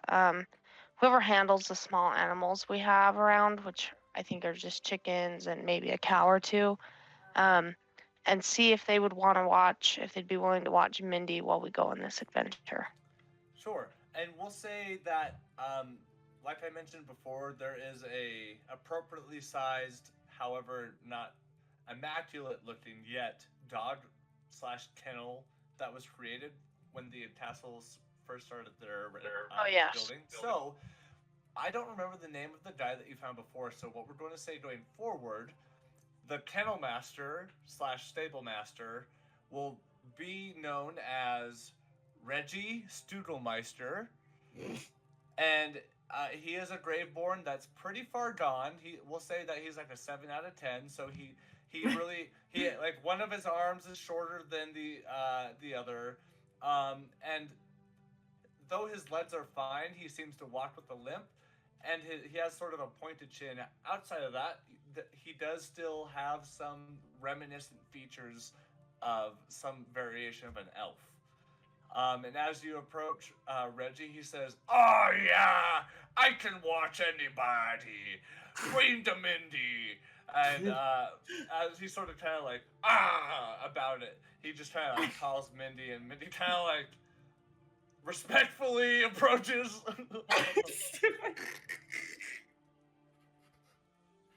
Yeah, I can tell that Mindy's a little nervous to approach him, so I try to encourage her, and I also give him like her favorite treats and her favorite toy, and I explain to him like where we go on our walk route and.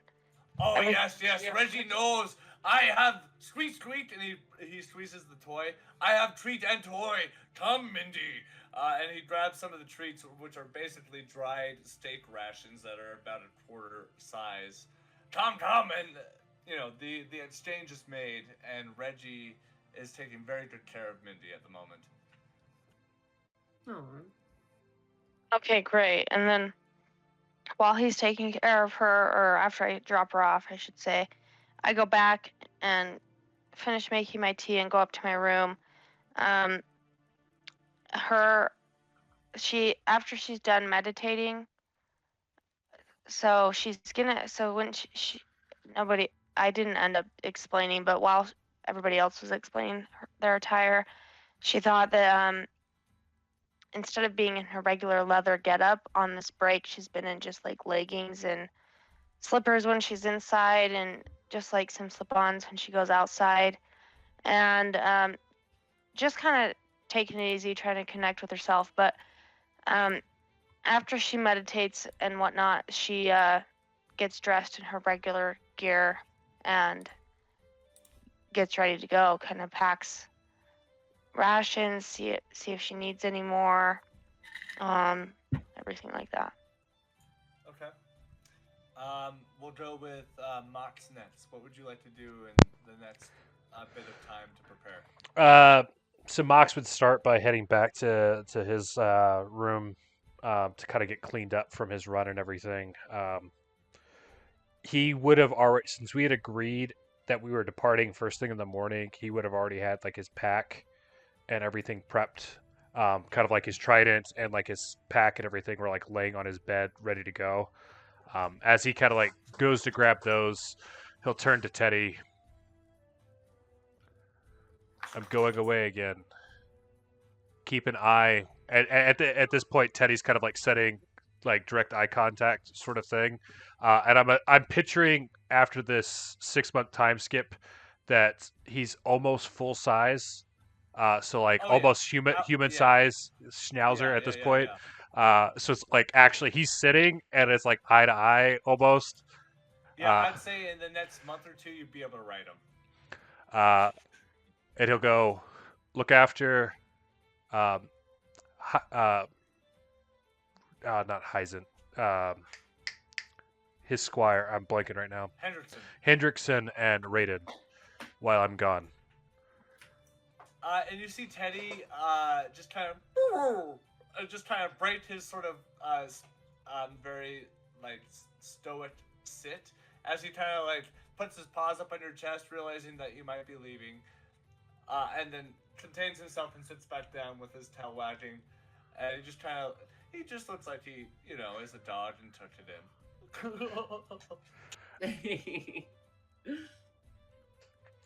That'll be it for Mox. Mox will head back down to like where we kind of like prepared to group up, which I assume is Raiden's throne room.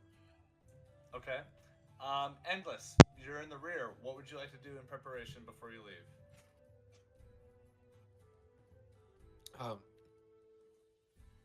English is gonna find Jeffrey. He's gonna ask, Jeffrey, do you want to come, or are you going to stay here?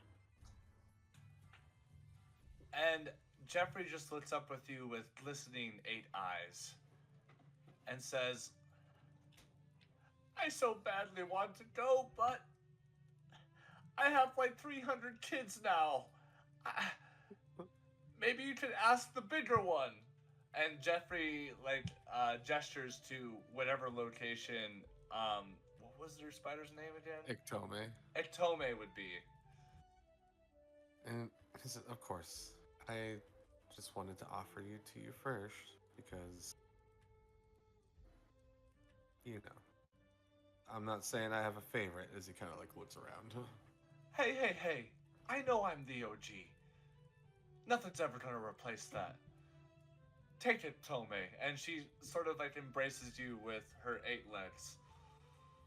English will return the hug and say, go raise those spiders good. I know you'll be a great mama. She just like chatters like a spider and just sort of like quivers her thorax. And then English will go out and go whistle for Xehtom. And we'll say that Xehtom was chilling up on the main spiral of the dome and kind of comes down crawling. And as she sort of like scatters up to you, sort of nuzzles in and is ready and willing. English kind of pats her on the head, says, this one will be excellent training for you, my friend, as he climbs up on top of Xehtom and just makes his way over to Raiden's room with her. And with that, as everyone convenes in the still work in progress of the throne room, in the middle of winter, I will give the floor to Endless as the group emerges into the throne room. We'll say Raiden is present, obviously. He's in the throne. English comes crawling in on top of Xehtom. Raiden, I believe we know where we would like to go. Can you take us to Dis, the second level?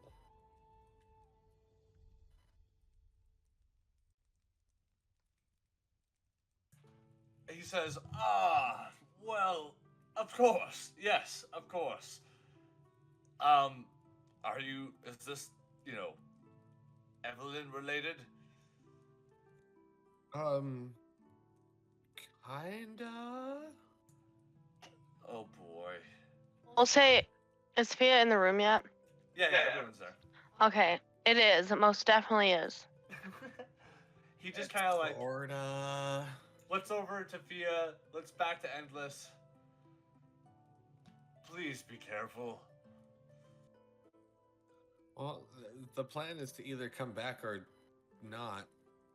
That's plan B. What? Yeah, Raiden just kind of looks at you. I think I know what you meant. Well, if you don't have any final words, he starts to raise his staff, and it starts to glow with this, like, yellow arcane magic as it starts swirling at the beat of the top of the staff. English looks around at everybody, and he kind of, like, gives a nod to the party. And with that, tap, tap, and each tap echoes even deeper into the fabric of your guys' being as the space around you becomes warped and time begins to flow in a chaotic sort of way as you're whipped up in a bit of wind. Evan, I don't know what this means, but maybe we should get some hellish music on? Yas.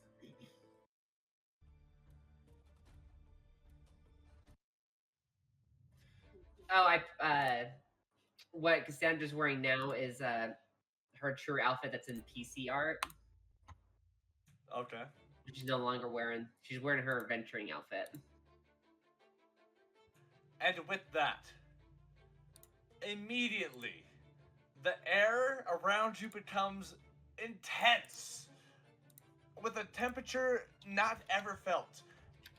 Really, the only person here that seems to be unaffected is Throg and Fia. As you all sort of get spiraled back into existence, you seem to be in a back alleyway where there is a brimstone cobbled road beneath your feet, with every once in a while you can see the flicker of an ember. Next to you, on either side, are two buildings that go up to about 100 feet that seem to have about a symmetrical amount of windows every other 10 or 12 feet. Imagine, if you will, if you were in between two skyscrapers in New York. Hmm. And in the back of you, at about 10 feet, is another building that is only 30 feet tall, not quite as tall as the others, with an appropriate amount of windows. You are surrounded by what appears to be 6 waste bins, or dumpsters, if you will. And as you come in, you see 2, what are they called? Imps. Just kind of look over and go, "Oh shit!" And they just fly away in fear. At which point, you all see a heavy amount of traffic and different type of vehicles go down the thoroughfare that you can see through the alleyway, maybe 50 or 60 feet down the way. Y'all are in the city of Dis, the second layer of the Ring of Hell. So, what would you all like to do? Cassandra's gonna walk over to Fia and open up a burlap sack that has like some clinky sounds to it. Take one, darling. Fia takes one out and examines it. Holy water. You're a winner. Use that responsibly. And she walks over to forgot his name. Mox, is- Endless, Throg. Mox, thank you. Okay, Mox. I wanted to say Dox. um, I don't know if a blood hunter will need this, but opens the Spurlock sack. Pick one. Well, I appreciate the gesture, my dear. I think this will be better served with Throg or Endless. You see the standing bear tattoo on his chest glow, like a bright radiance, sort of like red. All of my abilities are already imbued with radiance. Oh. She looks at the Spurlock sack. You're a mind reader.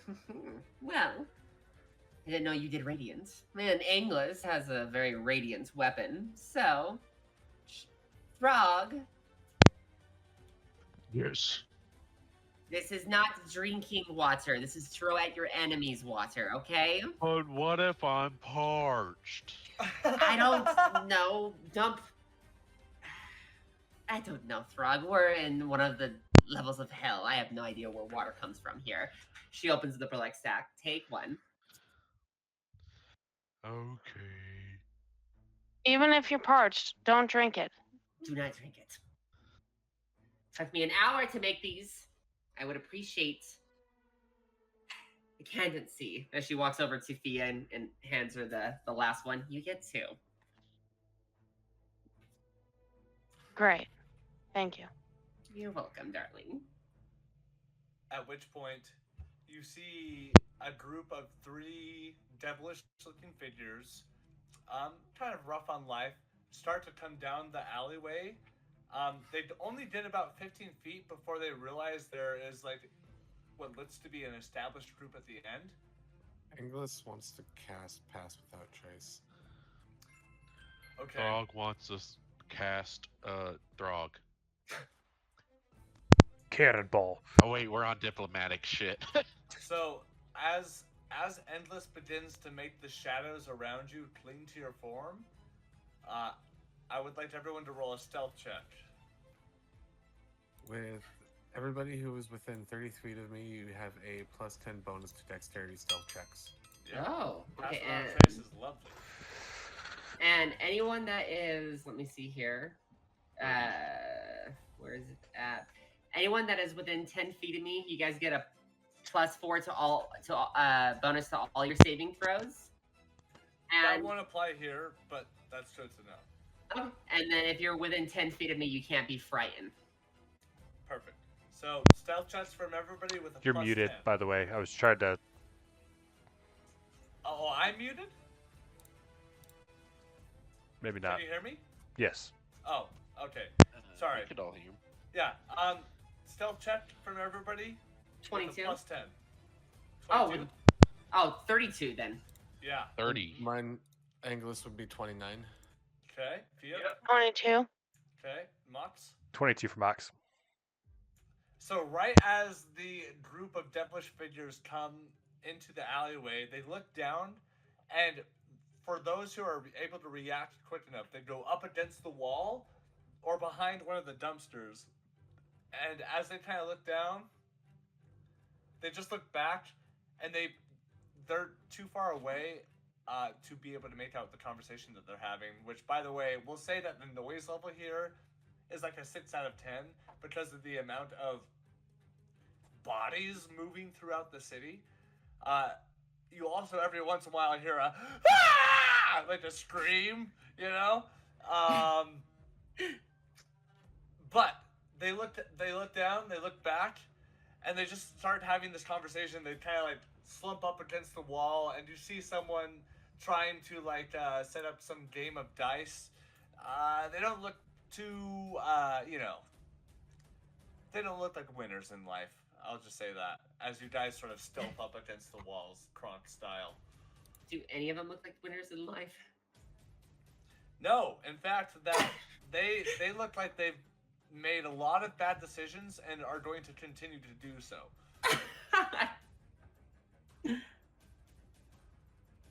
And Throg would like to walk out of into the Hold on, street. hold on. Oh. Endless was just about to say something. can Anglus recall where or who Evelyn said to get in contact with in Dis? You know that she has a favor from Dispater, Spader. who is the ruler of Dis.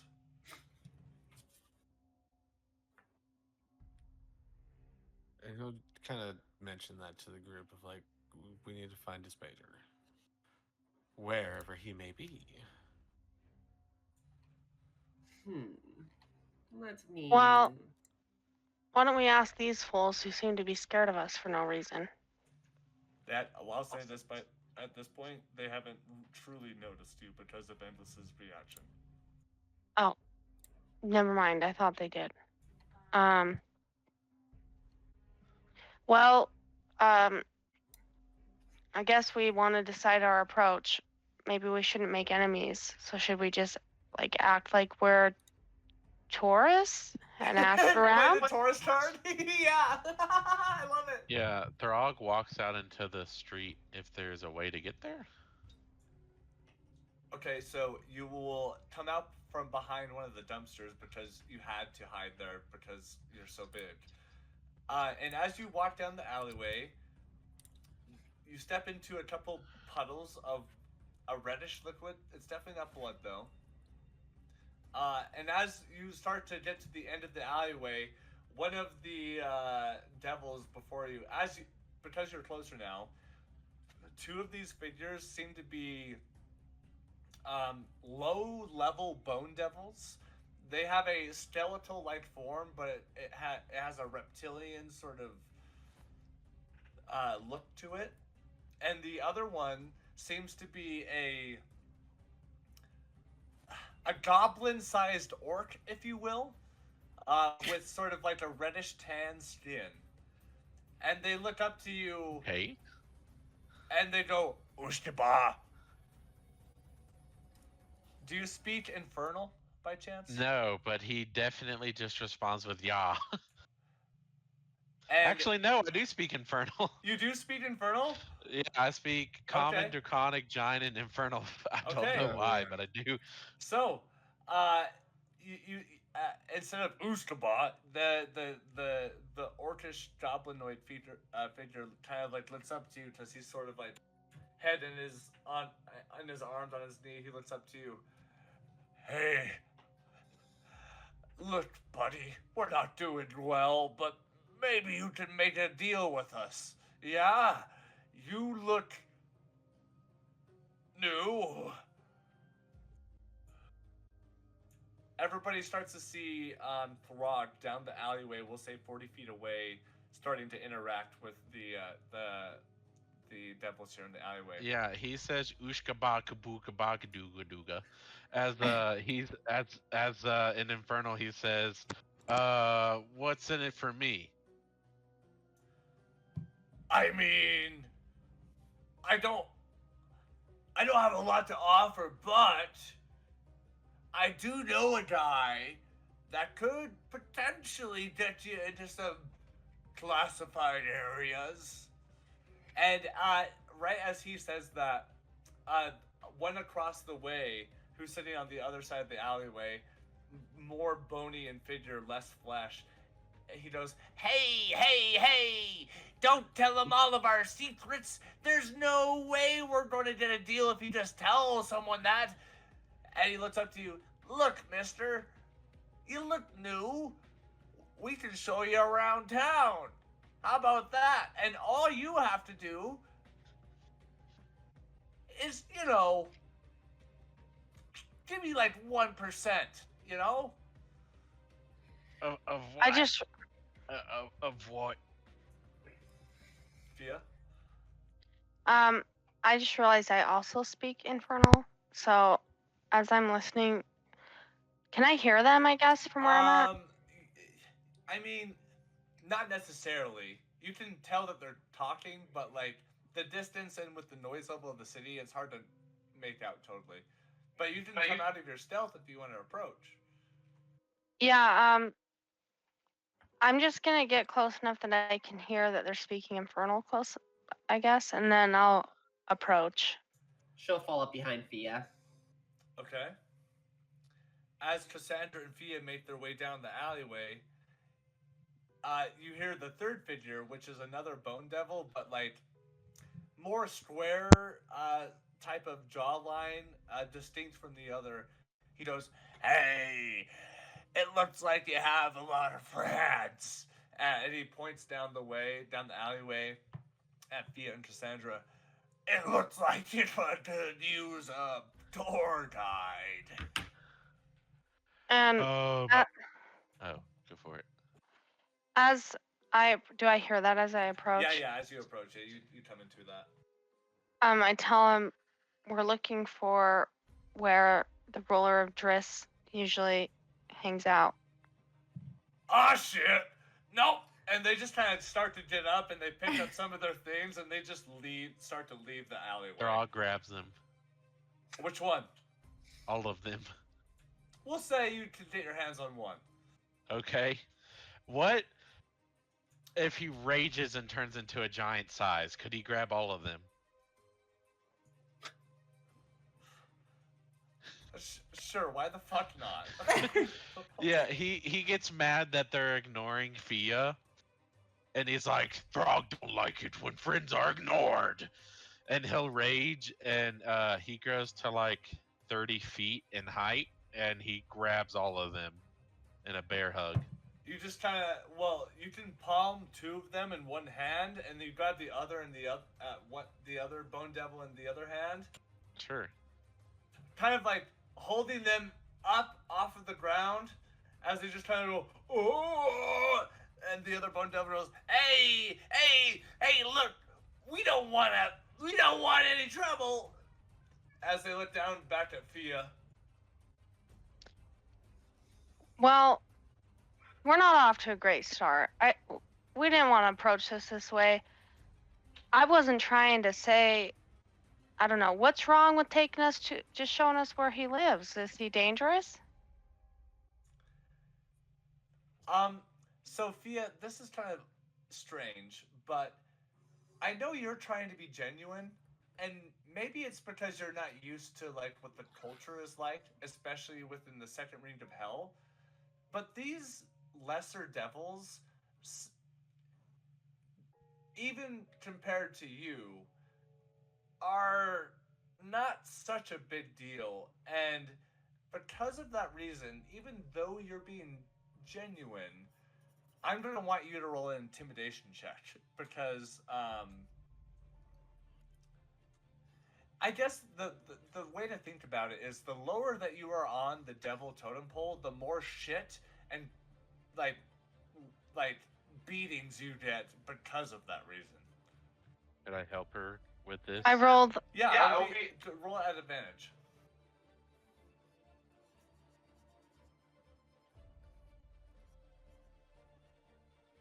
$24. They just kind of like start talking in Infernal. They just look at each other. Okay, I don't really want to fuck with, and he doesn't even like elect to say the name of the ruler. He just sort of talks around it, like the one who shouldn't be named, sort of thing. And the orcish looking devil kind of looks over. Yeah, I don't know if we really know anybody, but we connected to someone who does.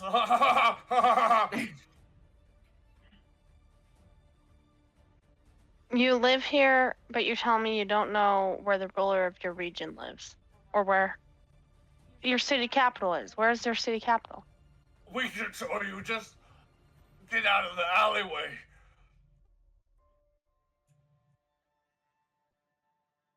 She squints her eyes, not really understanding, and asks, like, why do we have to get out of the alleyway? Can you tell us here?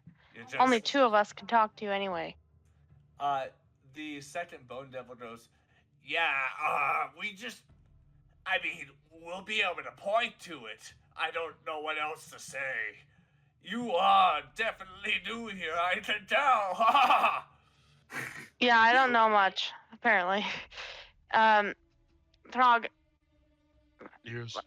yeah, maybe we could put them down. But As one what of if them, they run away? Keep them arm's reach. Okay. and like a kid with a Barbie doll with their unrelenting like force, just kind of places them on the ground, and they just kind of like, and they obviously sit there. They are not in a position to try to do anything right now. At which point, I want to give the rest of the group who stayed behind a chance to hop in if they want. I think Cassandra's just observing very keenly at the interaction. Okay. Mhox and Endless. Upon seeing Throg rage into his giant size, he would have broken his shadow stealth thing to approach the group as well. Nothing necessarily to add at this point. Just waiting on the actual additional details the group can give us. Okay, Endless.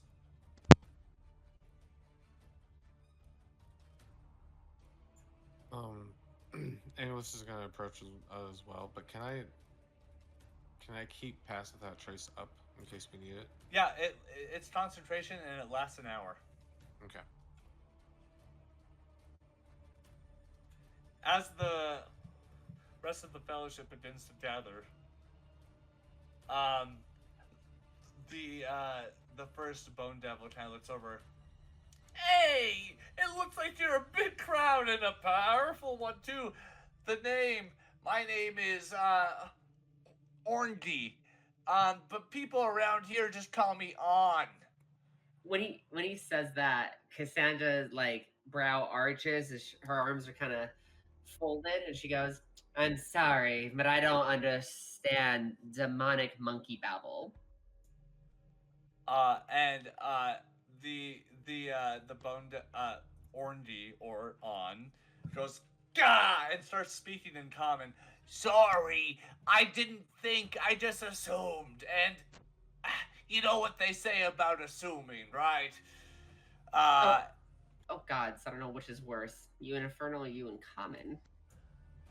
Hey, I don't know. I kissed my mother with this mouth. Give her my apology. The second Bone Devil says in common. Okay. It looks like maybe we had a problem and we've moved past it.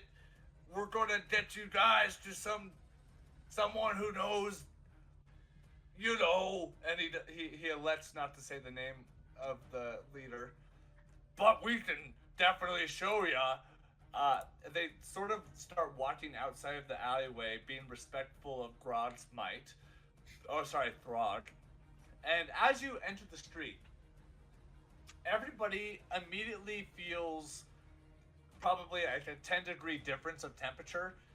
And there are a smattering of different like wagons being pulled by humans that are fully nude in sort of like manacles, pulling like very extremely large loads, much more than they can bear. Aside from that, you see a smattering of different devils. In fact, you end up seeing a pit lord, which is essentially like at this point, about as tall as Throg, and is sort of draconic. It has a draconic likeness, but has a large sort of belly that pops out, and as he carries an axe that's probably like 20 feet long, walking down the thoroughfare, and right as you guys enter the street, you just start hearing the whines of different people just like in agony. As you look around, there's one thing you can't seem to get your focus off of. And that's the fact that as the first Bone Devil starts to speak up on, he says, yeah, so it's kind of like everywhere. As everyone starts to look around, out of the corner of your eye, you can see this large obelisk tower that looks like the Chrysler Tower from New York, but it's made of complete obsidian glass. And out of the corner of your eye, you always see it. So it's hard to comprehend for like your mortal minds from the prime material plane, but the way to think about this is if you're facing west, you can see the tower. If you're facing north, south, or east, you can always see the tower. It looms over everything. It doesn't matter what direction you face, you can see the tower. Interesting. Engless, dear, I have an inquiry. Yes, Cassandra. You know, you did tell us hubby dearest would smash your face in if he saw you again, correct? Well, he didn't necessarily say those words. I was just very highly advised that I stop doing what I was doing. Like I was the one that was doing something wrong. Okay, I didn't know that she was. Anyways, Listen, don't blame the home wrecker, correct? Anyway, what if you did the slinky with maybe one of our allies, and the rest of us act as an embassy to the Standing Bears leader, Engless.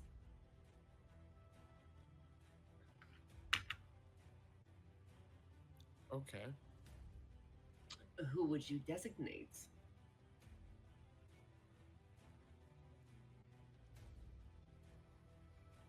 Throg volunteers. Doc, work on your numbers. But Throg wants to try. Why can't Throg do it? Once you pass critical thinking, you can try something like this. Oh my god. Cassie not let Throg have fun. Meh. We'll spar later. Oh. I like that idea. Okay, explain to me who am I designated for why?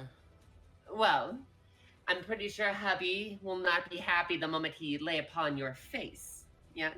So, maybe Thea, maybe Mhox. You could have one of them be the embassy to the leader of the Standing Bear.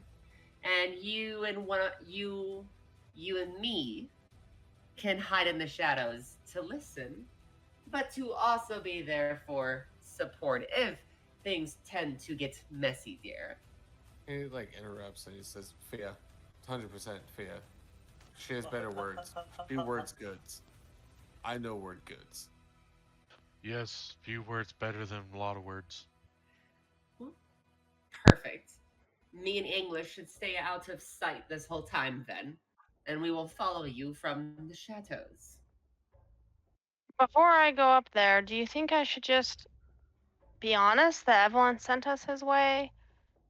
I don't really know of a good lie of why else we're here. Well, Honesty usually better. Well, Yes. unless we're going deeper in, this would be Evelyn's contact and not. yeah, this would be the Spader. Oh, that's correct. Then we should be fine. I hope. Never know who his allies are. I just want to step in real quick. On a meta level, I just want to like be really clear that like even though Despater may not be a god, there's a reason why he rules the layer of Dis. So I wouldn't count him out of the race, so to speak. Not to say that you guys shouldn't do what you're trying to do.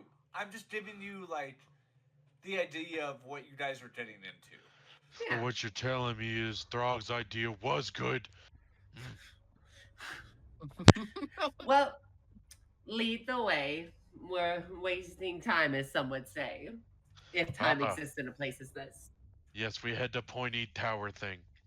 Oh, whoa! As the second Bone Devil kind of pops up. Hey! We're not going to, take you right to any kind of gestures to the tower that is in everybody's perspective wherever you look. English says to Spader. Gah! And he just kind of like gasps. Yeah, that one. The Spader. And you you watch all of them start to shush you at once. At which point the other Bone Devils chimes in. Yeah, we can't take you to him, but we can take you to a guy we know, Samuel. He can get you somewhere that you want to go for sure. Yeah. Why can't you take us? Yeah. Oh, we just don't fulfill the requirements. You see, look at us. We're just a pile of bones. And You know what? You're right. Ricky here. You are a pile of bones. As she aims her hand at them, and she, as her eyes glow even brighter blue, I command you to take us to the front door. Oh, please don't do anything. I can't take another demotion. Wisdom save of 17. So what are you doing? I'm using command to tell him to take us to. All right. What command is one word? So what's your command? Comply? Comply. All right, sure. Hold on. Wisdom save. Mm-hmm. DC what? DC 17, and she's hitting all three of them. It's actually a single target. Not at higher level. It's not. Okay, what level are you casting at? Using a spell slot of second or higher, you can affect one additional creature for each spell slot first. The creature must. So I'll use a third level spell. Okay, so the first Bone Devil passes. The second Bone Devil passes. However, Ricky, the impish orc-looking devil, kind of like, I can help, but really, Sammy is the only best option. I can't get you to the Tower of Dis. That's just not in my purview. She kind of smirks. Okay, I'll believe you. Just comply. Okay. As Ricky starts to explain, he starts to pull out some manacles from his bag that he happens to have on him. The thing is, at which point your rage begins to end, Throg, as you return back to normal size. It's going to be a hard sell if we don't fool everybody else that you're like our slaves. You know what I mean? So put these on, and the first Bone Devil, Reggie, it's not Reggie, on, and Ricky begin to like try to pass out these manacles for you all to put them on separately. I'm gonna kind of use my my artificer nature to kind of investigate these mechanisms. Make an Arcana check. Aye, have it done. Mox would kind of look at him. 14. Can you elaborate on why we can't just go forth with an audience? I feel like we're kind of like taking the most sketchy approach to getting in instead of the direct route. Look, do I look like Rad Lip? I'm not some sort of celebrity devil here. And the other Bone Devil chimes in, yeah, like, we can help you out, and we will, but, like, what do you want us to do, a fucking backflip? So, as you look at the manacles, Cassandra, they are not enchanted. They straight up are just, like, iron steel manacles. They all have a stylistic spike on one of them, just for, the looks. And the first Bone Devil begins to speak up. The thing is, because of who we are and where we stand in the society of all of this, it's not going to be believable if you guys don't look like we own you. So, the plan is, you guys put these manacles on, every last one of you, and we take you to Sammy, and once we find him, he should be able to get you to... And he doesn't say the name out loud, but references to just... Yes. Okay. While he's describing that, is there like a keyhole to these manacles? Yeah, of course. She's gonna insert just a small little... She kind of takes out of her little tool belt that's the leather belt on her lower body, and she's gonna insert a small little. It almost looks like a lockpick, but it's more for like putting, trying to get things out of small places in a mechanism. Sure. And she's gonna basically jam the locking mechanism with it to make it. Are you proficient with thieves' tools? Yes, I am. I should be. Let me see here. If you're not, that will change what happens. Okay, let me see here. Let me. Yep, I am. Okay. So yeah, you just take out one of your thieves' tools and sort of like, as you put the manacles on yourself, you slyly are able to, with your ring finger, keep the pin in place to potentially free yourself in the future if you need to. Yeah. But does everybody follow suit? Does everybody put the manacles on? Throg does not. He has one last question.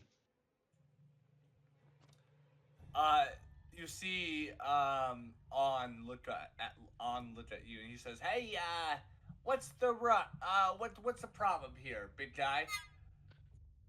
You say you're not high class and all that, but what about Fifi? Where does she stand on the pecking order? Who? He points at Fia. Fifi. All the devils kind of look over at you, Fia.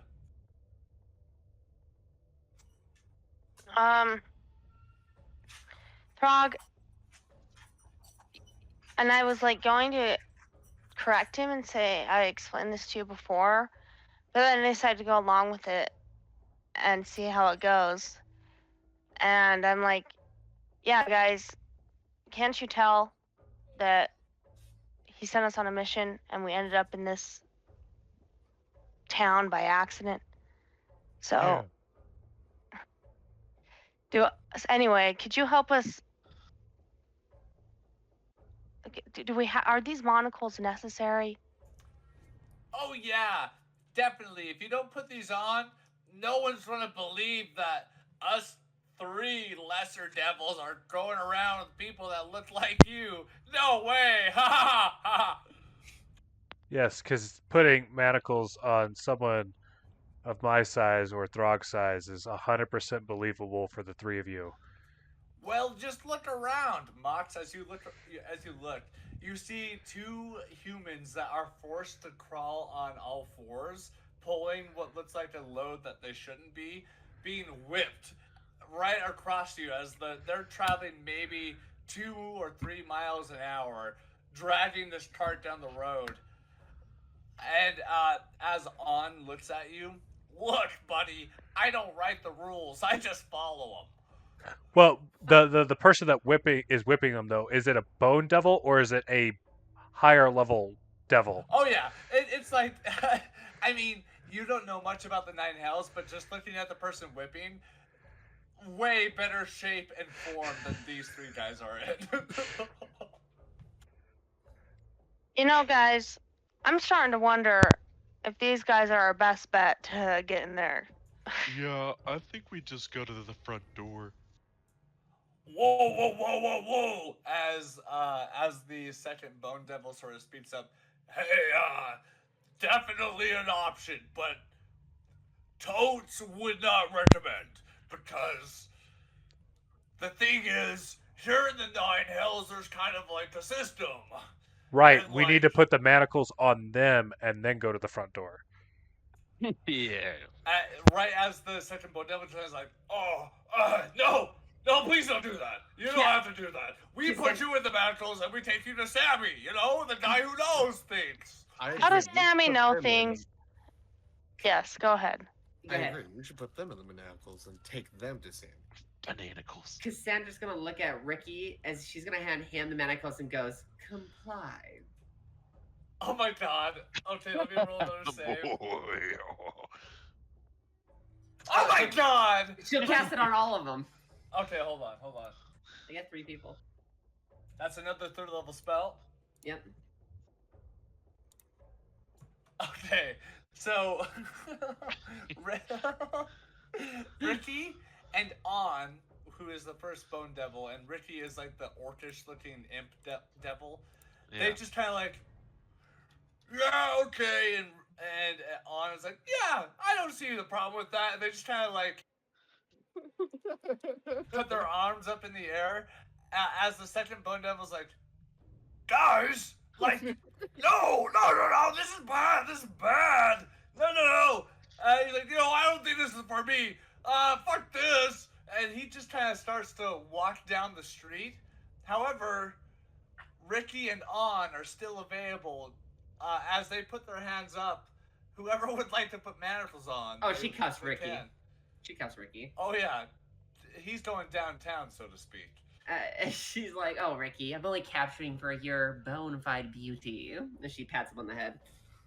Oh, yeah, this is going to be... Wait, hold on, I don't know. And he starts to have these conflicting thoughts as the second pair of manacles is put onto On. He says, okay, like, I guess we're the slaves now. Yeah. Exactly. I'd like to grab the third one. Okay,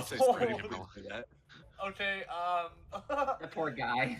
go ahead and make an athletics or acrobatics check for me. See, and he'll make it convincible because he will be resistant while the other two have complied in surrender. 18. I rolled a 17. So, like, It's right like a as small the little second- squabble. right as the second Bone Devil starts to, like, maybe get 5 feet from the alleyway, you just sort of, like, grab his form and pull him back. He goes, no, please, no. And he's, like, scraping the pavement. And obviously, literally, like, this is so normal here in Dis. Literally no one is paying attention to you guys right now. So you pull in this second Bone Devil who hasn't revealed his name, and you slap some manacles on him. He goes, oh, shit! Yeah, Throg looks him right in the eyes. If you try running again, I will rip out all your nails slowly one by one, and then I will ram you into the door of this castle or whatever it is, and then beat you into the leader of this place, and then drink your corpse. He just looks at you. A little bit of drool like falls out of his mouth. My name is Dan. I hate my name. It's just what it is. Okay, I'll take you there. Throg, Yep. that was incredibly graphic. Can you guys please lead us to this Samuel or whoever the fuck that can get us to the next phase of this process? Yeah, of course, but you're gonna. Oh God, we're gonna need to sell the image as On begins to explain that like the manacles might not be enough. So he gestures over to his bag that's leaning against the wall. Take the stuff out of there. She does. Cassandra, you pulled out 2 whips and another whip, but with glass tied to it.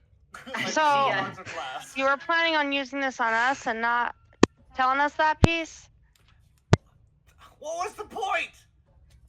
I like this idea. She hands the normal whip to Grog as she looks at the glass one and she kind of smirks. In her head, she's like, "Is it my new nature that excites me about this?" And she just fucking whips Dan like right across the back. Oh, that kind of was nice, but it hurts. You're right. It does sell the image. Yep. And she fucking whips him again. Oh yeah. Throg's just joining in on the other dude. So who gets the third whip? Wait, Oh, there's a third whip. I think Throg said he took 2, I right? I don't know. If Grog has 2, he's doing that, but if Well- not, Grog has a normal one. Cassandra has the whip with the glass shards tied to it. And who gets the third normal whip? She'll look at the group. Any interest parties? Fia. Angles will take it. never mind. Oh. Yeah, this looks like fun. Yes, Well- and plus you end up grabbing the whip. And we'll say this. Like a masochistic Santa's sleigh, you all begin to whip your servants in the direction of this so-called Samuel. I would like anybody who would like to make a perception check to get a better look of the city as you start going down some of these main thoroughways. Which, mind you, I want everyone to have the idea that you are in New York right now. Like, you're surrounded by skyscrapers that look like they're made from iron and stone with reflective glass that just seems to permeate the reddish orange glow that comes from the light level here. It seems like there's like a constant storm of clouds above you with no direct light, but it all emits through with like an orangish yellow glow. So everything's lit here, and those who are privy, like Endless or Cassandra, would know that like in the city of Dis, there is not a day or night cycle. It just is what it is. So, perception checks, everybody. Well, Cassandra doesn't definitely mind that there's no daylight. Yeah, 17. Cassandra, you're fine here in the Nine Hells. Yeah, she's enjoying it. Oh my god, 26 perception. Okay. Oh, that was persuasion. Was it? Let me see. No, perception, yeah. Thank the gods. England's got an 18 on perception. That was persuasion, Cassandra. Yes. It was, damn it. 14 for 17. Mox. Okay. 15 for perception. I rolled a 9. Endless, what did you roll? 18. I'll say this, Endless. Everybody, at this point, as you start walking down the main thoroughfare, your perspective has this large iron-like Chrysler Tower out in the distance of your view. But anytime you look behind you to look at the passers-by, the tower is just outside of your perspective from that direction. It's really kind of like disorienting. However, between the whips of the cries of the devils that you somehow have like Uno reverse card onto them, end up making you a large part of the way. I will say this, Endless, you notice every like block or two, you see like, actually, you wouldn't recognize the emblem. Never mind. And never mind. You guys walk about 15 or 20 minutes down this road, and eventually you end up coming to an intersection. And they say, as Reggie, not Reggie, what was his name? God damn Ricky? it. Ricky. As Ricky is like bleeding profusely from his back because you're the one who's been whipping him with the glass whip, he just like looks over at you. Oh, okay, yeah. Oh, that hurts. Oh, I'm Right sorry. over here, and he points at an alleyway across the intersection. When we get there, it's really important that like you don't mention the name. And he just kind of like gestures over the tower. Sammy like has a complicated relationship, so as he like begins to walk forward a little bit more, it's, don't be super direct. He doesn't like directness. You begin to. Sorry, go ahead. She whips his right butt cheek to get him to kind of step faster as he talks. Go! You all begin to cross the street, and at which point you have seen several devilish figures sort of, kind of like, you kind of get the impression here in Dis, a lot of like human trafficking is like prevalent as far as slavery is concerned. Who else knows for other reasons? So like, instead of seeing, people selling bread on the streets, it's different type of like, people that you can have under your sort of wing, so to speak.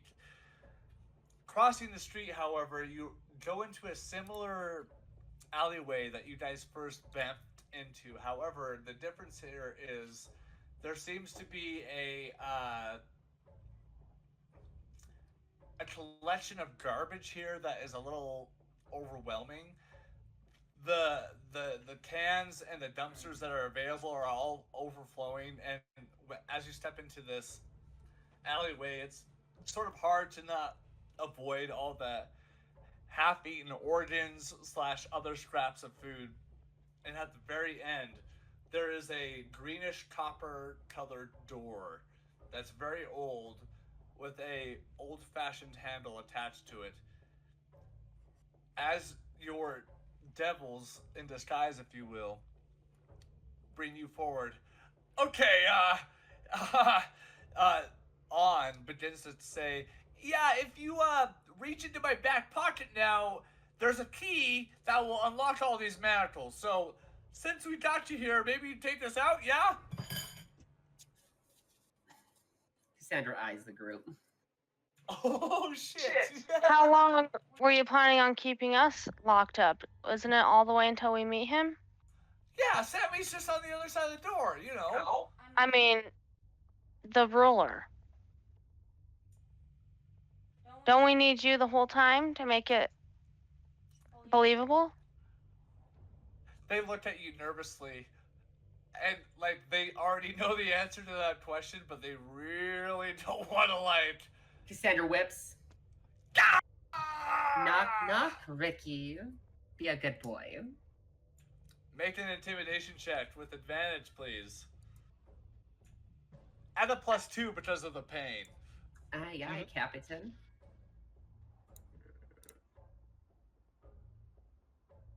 That is 19. BRB, just gonna take one more shot. Hold on. I'll go do my thing. Part two. No, it's not what you guys think it is. Okay. So, as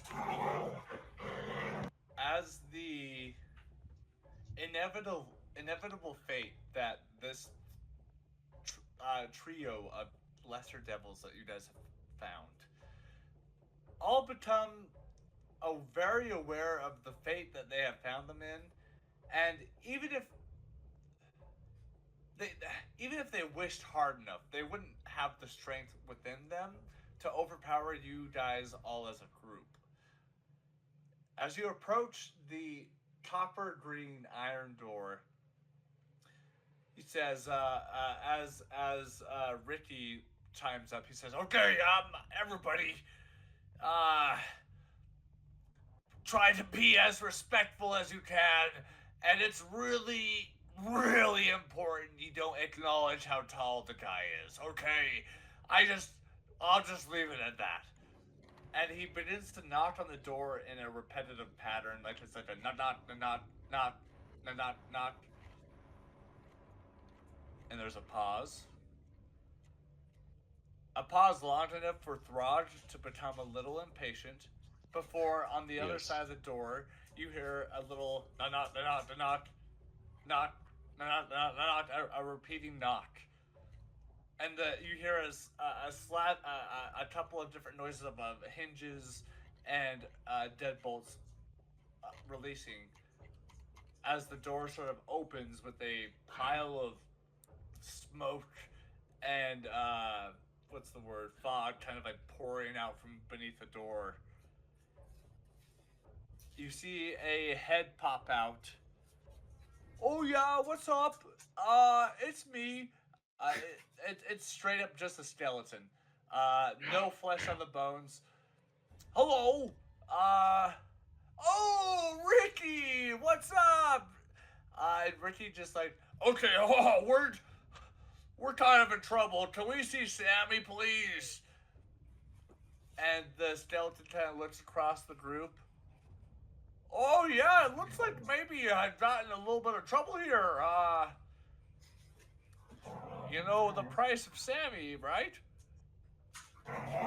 As On pipes up, "Hey, are you sure you want to bring the past debts right now? I just think, the manacles, the whipping, it just kind of all sort of changes the circumstance, right?" And as the skeleton sort of like answers back, again, just kind of peering behind the open door, kind of says, "Sorry, Angry, it's just not gonna work like that, and you still owe him like 250 souls. So, I don't make the rules, I just follow them." Hey, I'm getting very impatient. Throg, breathe. How about this? If you let us speak to Sammy, we'll hand two of these over to you to have. To do as you wish. Make a persuasion check. She looks at Engless for approval. Yeah, and look, there's approval in this. She gives a small smirk through the mesh. Of course. That is going to be a 16. The skeletal figure looks at you.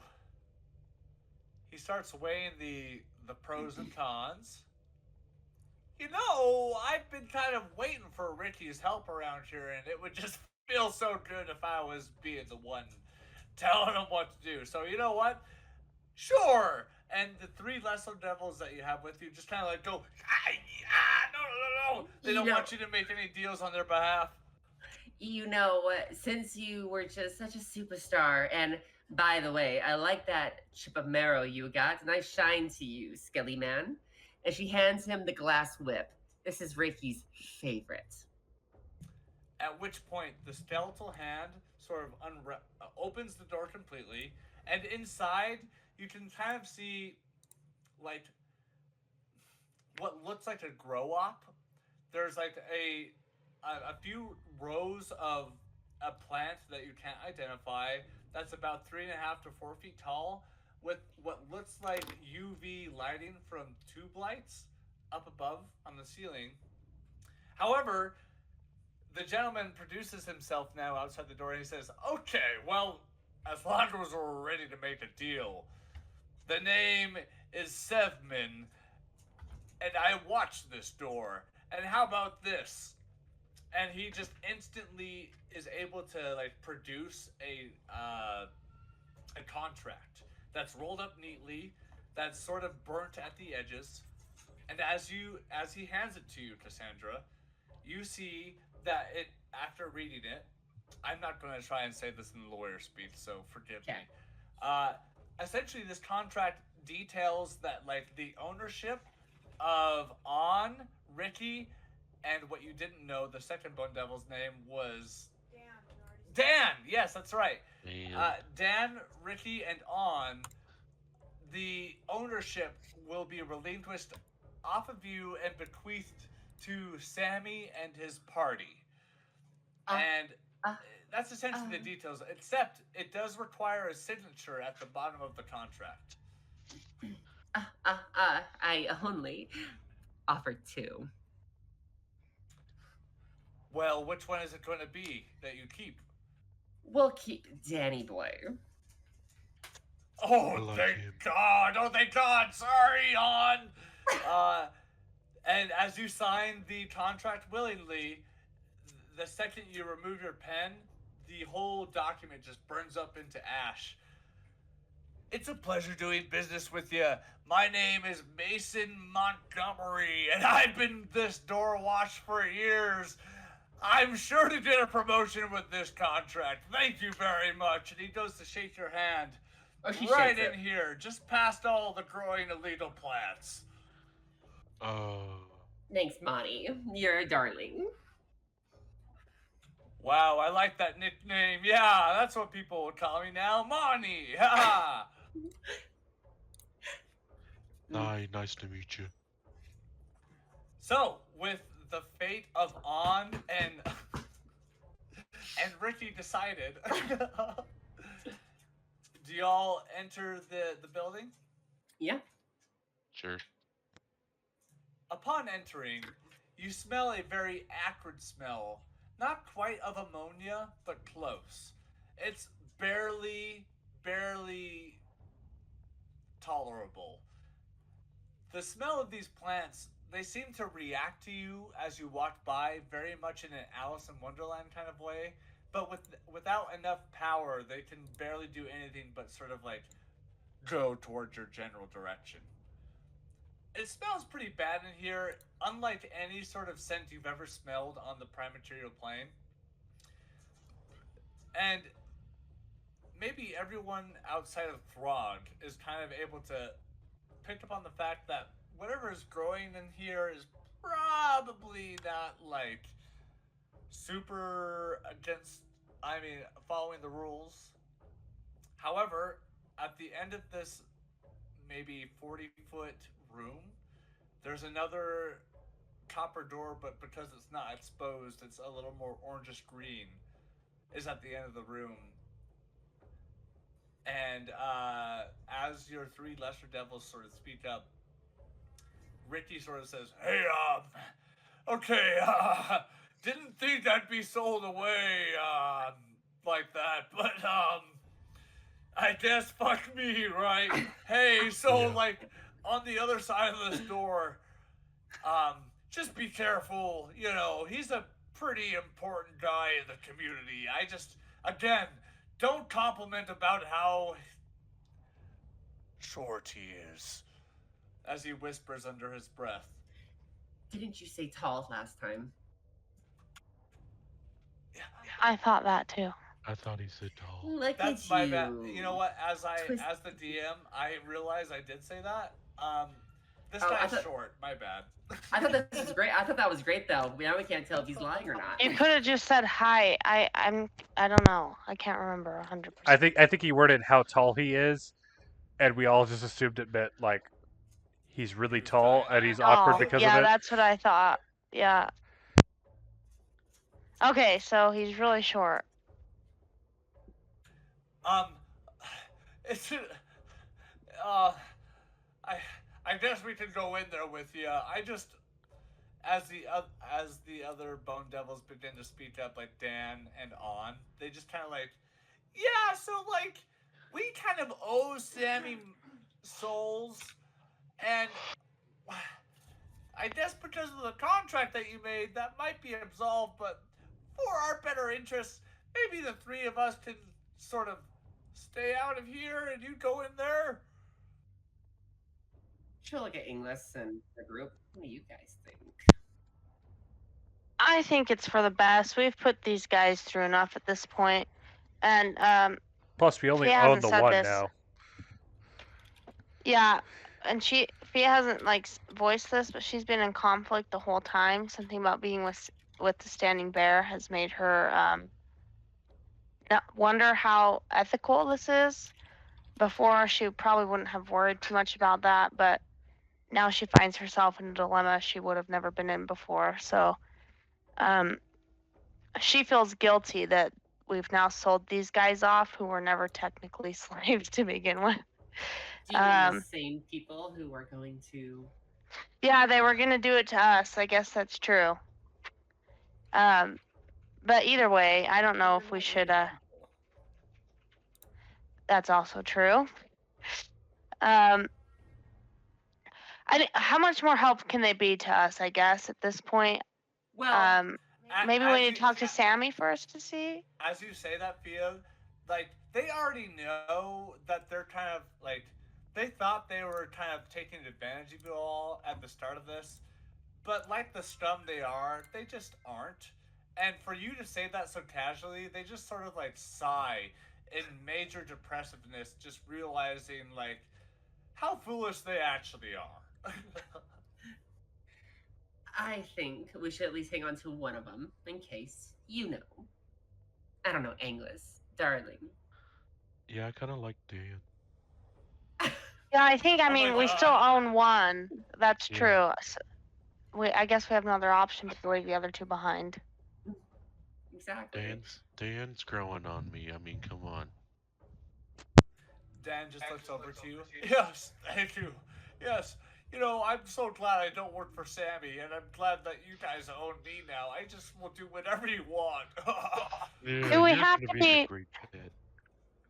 Do we have to be mean to Danny? I mean, for show, for sure, if we have to. For sure. I'm sure Danny can agree to that.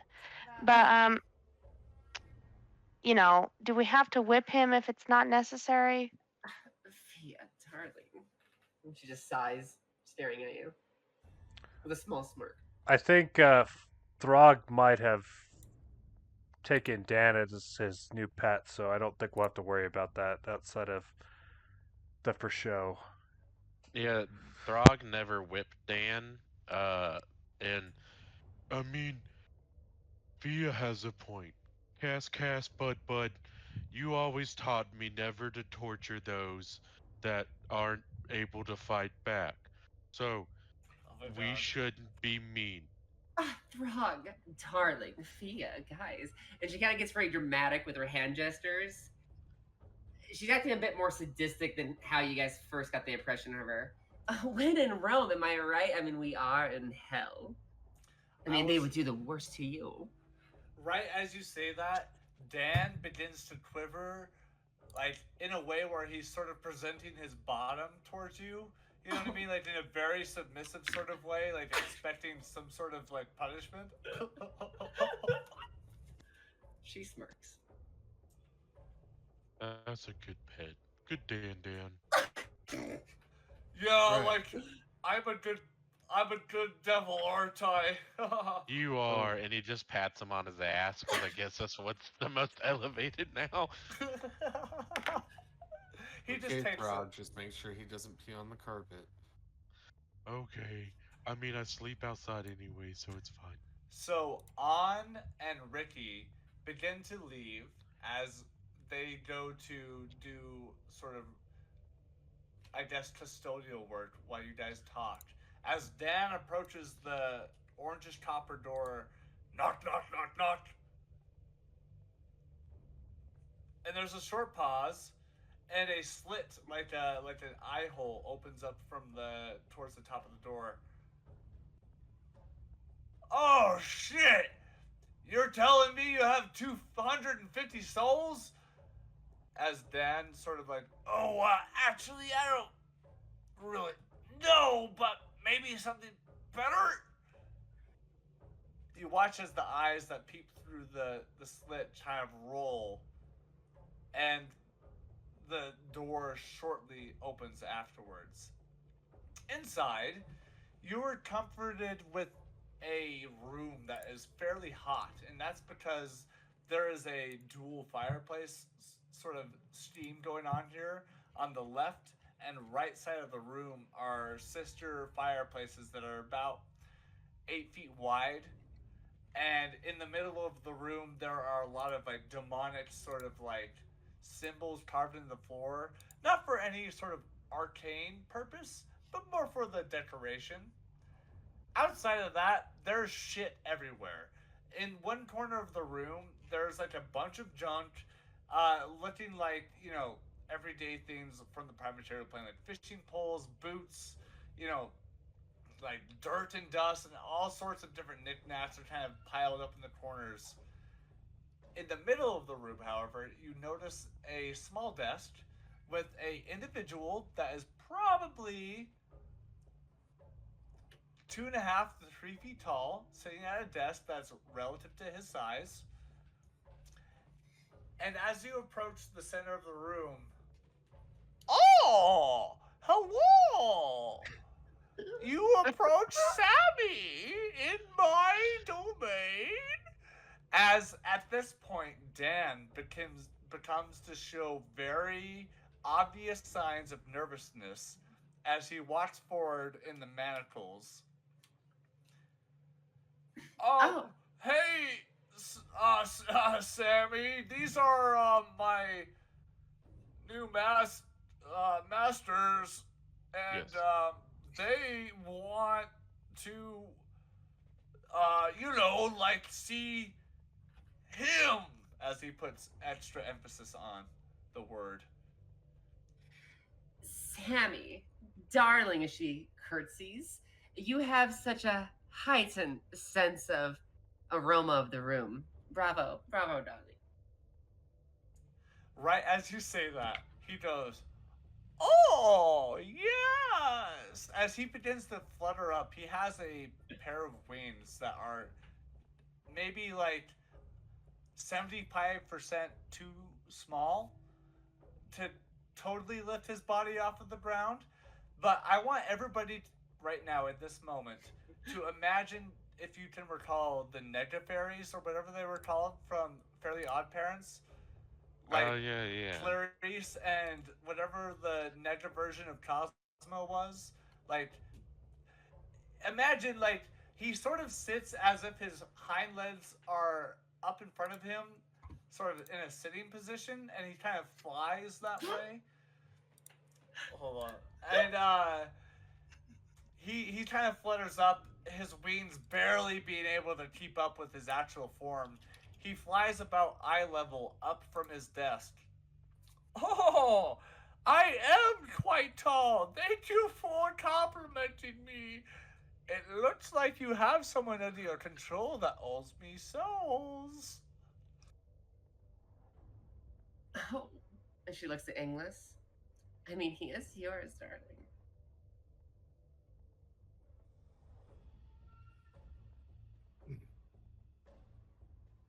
I'm sorry, what was the question? Well, to fill you It's in, been- English. It's been a long week. I'm sorry. you You're guys. good, girl. Yeah, no problem.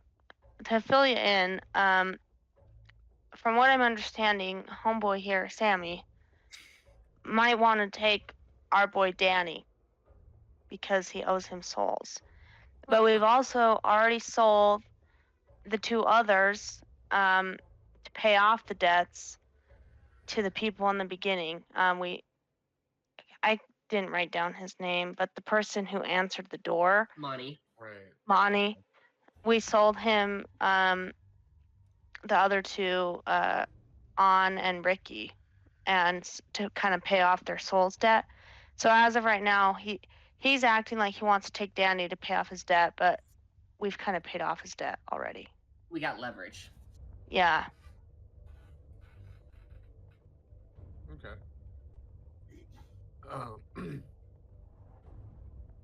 Yeah, so English would not be letting go of Dan. He would be staying with us. See, darling, we did pay off debt with the other two. Monty confirmed, as English has said. Oh, you telling me that you sold On and Ricky into my fold? Yes, and I mean, we still have, and she caresses Dan's head. We still have this one that we could be willing, darling, could be. Wow. I've always wanted Dan's head under my ass. It just looks like the perfect shape. A living chair? Darling, brilliant. I don't know if that's what he's getting at, Cassandra. I mean, I would do it living. Why would I say that? So, as he flutters back, like, in a sort of, like, out of shape sort of way, because, again, his wings can't sort of support his form, he makes his way back to his desk. Please, come forward. And you know what? Just for old time's sake, maybe you could just give him a good whipping right now. As he looks at you, Cassandra. Oh. She kind of like a soft little chuckle. I mean, if you just ask, and she just like whips it like 2 times in the air, does like a small little like circular Like formation. crack. Yeah, and then just cracks him like perfectly straight down the back on the spine. And as you do so, he flies like 3 or 4 feet in front of you on the ground. And he kind of goes, "Oh, that hurts, but I hate that I like it." He begins to bleed, and he doesn't stand back up for another 30 seconds or so. As Sammy begins to, oh, wow, I sure do like it when Dan screams. So, it looks like you guys potentially need a favor. They don't call me Samuel the Favor for a reason. So, what is it exactly that you need? As he looks at the rest of the group.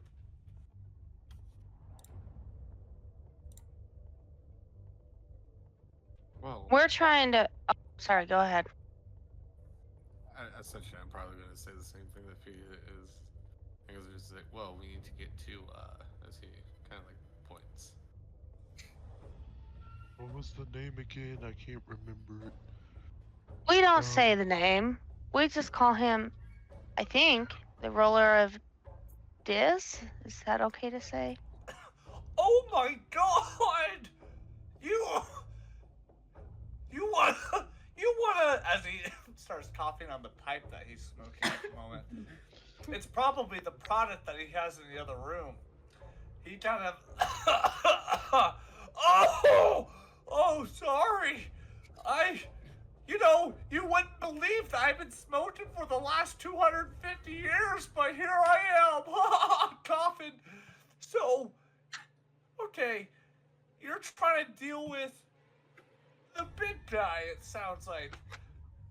For fuck's sake, are you seriously Dan? Why? As he just looks up to you. As Dan looks up, he barely starts standing up from the whipping he got from Cassandra. I'm sorry, Samuel. I just didn't know. I didn't know what to do. Suddenly, I had the manacles on, and I was the bitch. So, it is what it is. As he looks back up to the rest of the group. Was it Carl? No, was it? I started with a D, I think. Keep trying, big guy. You'll get there. Yeah, I'll keep at it. Do you remember where Alex. G is in the alphabet? Huh? Do you remember where D is in the alphabet? Of course know. I do. It's the. Damn it! What comes after 4? What comes after 4? Oh wait, it's the 4th one. You had the 4th one. Cassandra just chuckles at Good people job. doing this. Good job, Throg. You got it that time. Now you just got to think what comes after D in the name. As you guys start having this sort of sidebar conversation, Sammy sort of pipes up. Okay. Look, I know I'm very big, but I don't have a lot of time. So, unless if you're interested in throwing that shit, as he points back to the back room where you guys came from. What the fuck do you want?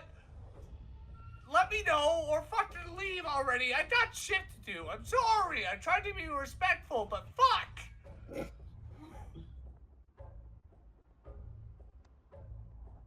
Well, we want to meet the big guy, and we'll throw Danny Boy in with the offer.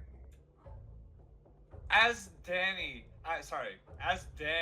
looks up to you, it's like when the grandma drops off Todd in the forest when in the Fox and the Hound. He looks up to you like he thought that maybe you saw something in him, and realizing he's just been a pawn this whole time like the others, he just ultimately accepts his fate because this is how life is at the bottom of the ladder. And he just looks back over to Sammy, and Sammy says, "Oh." I shrugged Cassandra and I was like, but I thought we liked Dan. I want to keep Dan. If it No, may Frog is gonna help, take care of him. Sammy, we were sent by Evelyn. If that changes anything, we would like to keep Dan. Make a persuasion check with a +10 modifier. Ooh. I'll help. Make it at advantage with because of Dia's what's the word? Unwillingness to go with that plan immediately with your suggestion, you can have an advantage. Okay, you said +10 on it as well. Yes. 26. Evelyn has a big. Oh boy. Yeah, Evelyn has a big weight around here, especially in the city of Dis. And as you mentioned the name, you immediately see the posture of Sammy kind of like lessen and kind of start quickly realizing what kind of situation he's actually dealing with now. Like, on a surface level, Sammy's just a fucking drug dealer. Maybe a drug lord at the very least. And you start throwing around the name of Evelyn, and he just kind of like really zeroes in. You can everyone can obviously tell that he is very nervous. And he looks over to you, and he doesn't say anything, but he looks at you expectantly for you to say more.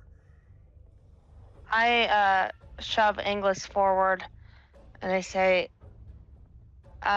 this one knows more about Evelyn. He's the reason why we're here. Endless, you sort of like still not used to the boots that you are now wearing. You get pushed forward and in that moment realize like, fuck! Yeah, shit! You get pushed forward and Sammy now looks at you. No insight check required. You see a bead of sweat now begin to compile at the top of his temple and roll down his face as he looks at you. He says, "You are working with Evelyn." And Inglis gets real close and he goes, "Listen here. Not only do I just work shit. with Evelyn, I've been up, I've been down it, I've been around it, I've been upside down, I've been held against walls. What do you think is gonna happen to you if you don't help her little plaything?" I imagine he's wearing like a suit and tie combo, and it's like bulging out by the waist because he's a little overweight as a fairy, or whatever he is. You have him by the collar as you say this, getting him real nice and close. You suddenly smell something very unpleasant, and he looks over to you in the eyes. Make an intimidation check, please, at advantage. I'll also help. Oh, you already said advantage. Oh, hell yeah. 21. As you hold him firmly in your grasp, Endless, he looks up to you and just gulps. Oh shit! Oh shit! Okay, okay, okay, so basically, this is a pretty, like, a divisive issue right now within the Nine Hells, at least as far as Evelyn is concerned, and, oh shit, okay, first of all, real quick, I help you get to this, and he starts to say the name, and his mouth literally combusts with flame momentarily, unable to finish it. As he kind of like grunts from the pain, he looks back up to you, Endless. I get Dan, and I get you to him, right? That's the deal. No, we were keeping Dan, remember? I won't do it then. I fucking need him. My ass hurts. Would you like me to call upon Evelyn now? Because I know she can appear in some kind of astral form that can hurt you. She bit my tongue, and I bled. Make another intimidation check, please. Damn. Advantage or regular? You know what?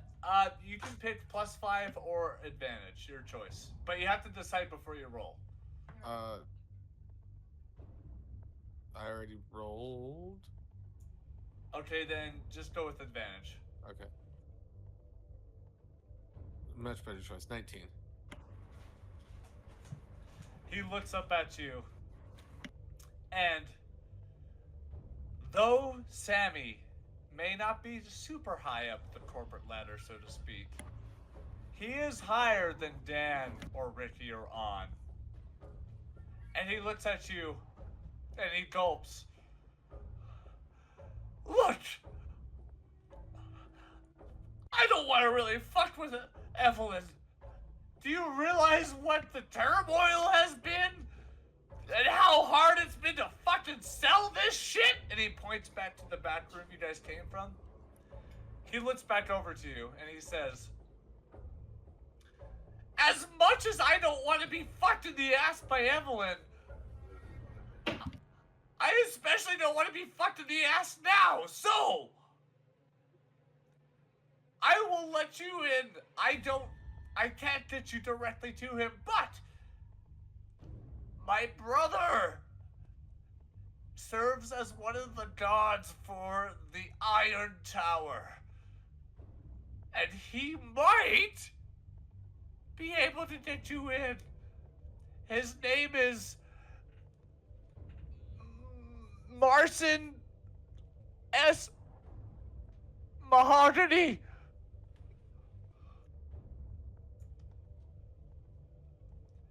That sounds like he just made that up on the spot. I haven't seen him in a while, okay? We're just not on the same playing field. He's like 7 ranks above me.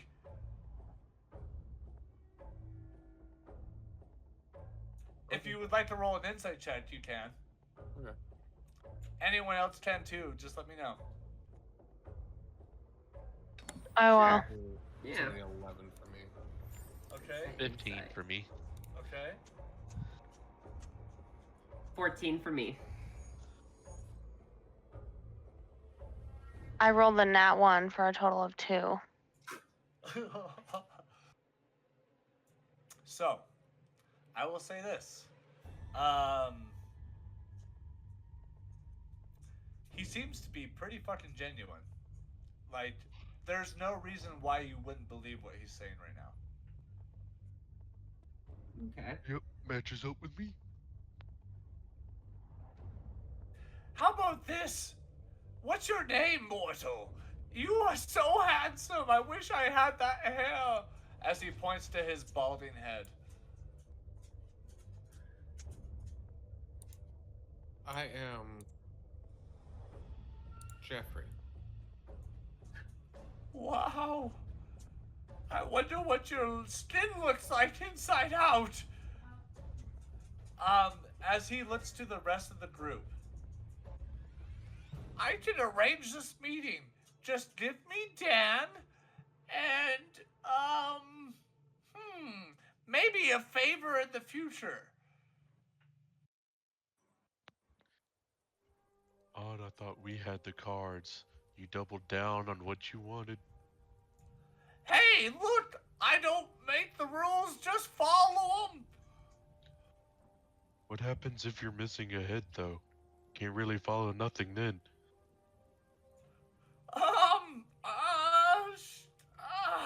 Okay, fuck, what do you want from me? I can set you up with my brother, he's part of the guard! I can't get Sounds you like a deal to me. Okay, calm down, calm down. Set us up with your brother. You don't get Dan. You don't get any favors.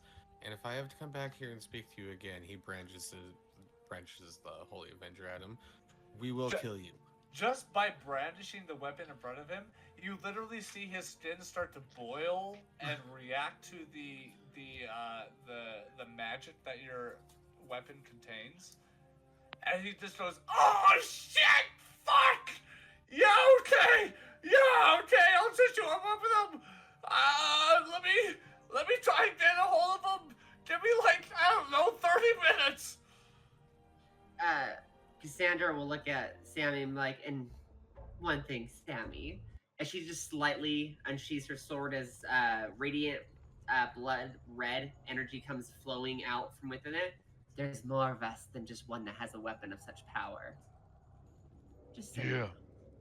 And I hold up my cannonball. At which point, very, there was a point in this conversation where, sorry, excuse me. There was a point in this conversation where Sammy held some cards that would help him in negotiating, but it became very apparent very quickly. Even the rank that he has over the likes of Dan or Ricky or On, the power that your party exudes and the intimidation factor that comes with it is almost undeniable in this case. And much like before in the alleyway, Sammy succumbs to you in a way where at this point, he's accepted that you're just going to do whatever the fuck you want, and maybe helping you out will help him in the future. So, he begins to write on some parchment on his desk that he flutters down back to. And out loud, he's sort of like saying what he's writing. He says, "Dear brother Mason, it is I, Sammy. I know that, like, Mother didn't want us to talk. However, it is very, very important that you help these individuals." As he, like, looks back up to you. "What are you called?" The Obsidian Knight. "Well, sure, but what should I refer to you as? All of you." Oh. What's the English? English once again reiterates, I'm Jeffrey. "Fuck, okay." He just starts beginning to write, "Powerful individuals that wish to be unnamed. They require a meeting with..." There's a ... "He'll know what I mean." Dispater? And he looks nervously around. Oh, that's the name, Dispater. "God, please God, stop!" I couldn't think of it for ages. It's There you like go, it's sitting Throg. on front of your tongue. Oh God, it feels great to finally remember that name. There you go, Throg. Dispater. Say it again with me. Dispater. Dispater. It has God, a nice please ring stop! to it, doesn't And it? It has a even- dis and a pater at the end of it. Even at this point, you see Dan start to get physically uncomfortable with how many times the name is being mentioned, and he is participating in the process of making it stop. And as you guys all start pulling the chain, he begins to write, "It is very important that you follow through, because these people might make it happen regardless. Mason S. Montgomery, please be careful. These figures are dangerous. However, from this situation, I have gotten a favor, so please, hopefully you find the same fate. Goodbye, your brother." ... Sammy. Sammy. Don't you think that was short of you to write such a short message? "It's the best I could do." And right as he does that, he rolls it up and tosses it in the air, and Harry Potter style, it sort of disintegrates into embers and disappears magically into the ethos. "Oh, I should probably hear from him in a couple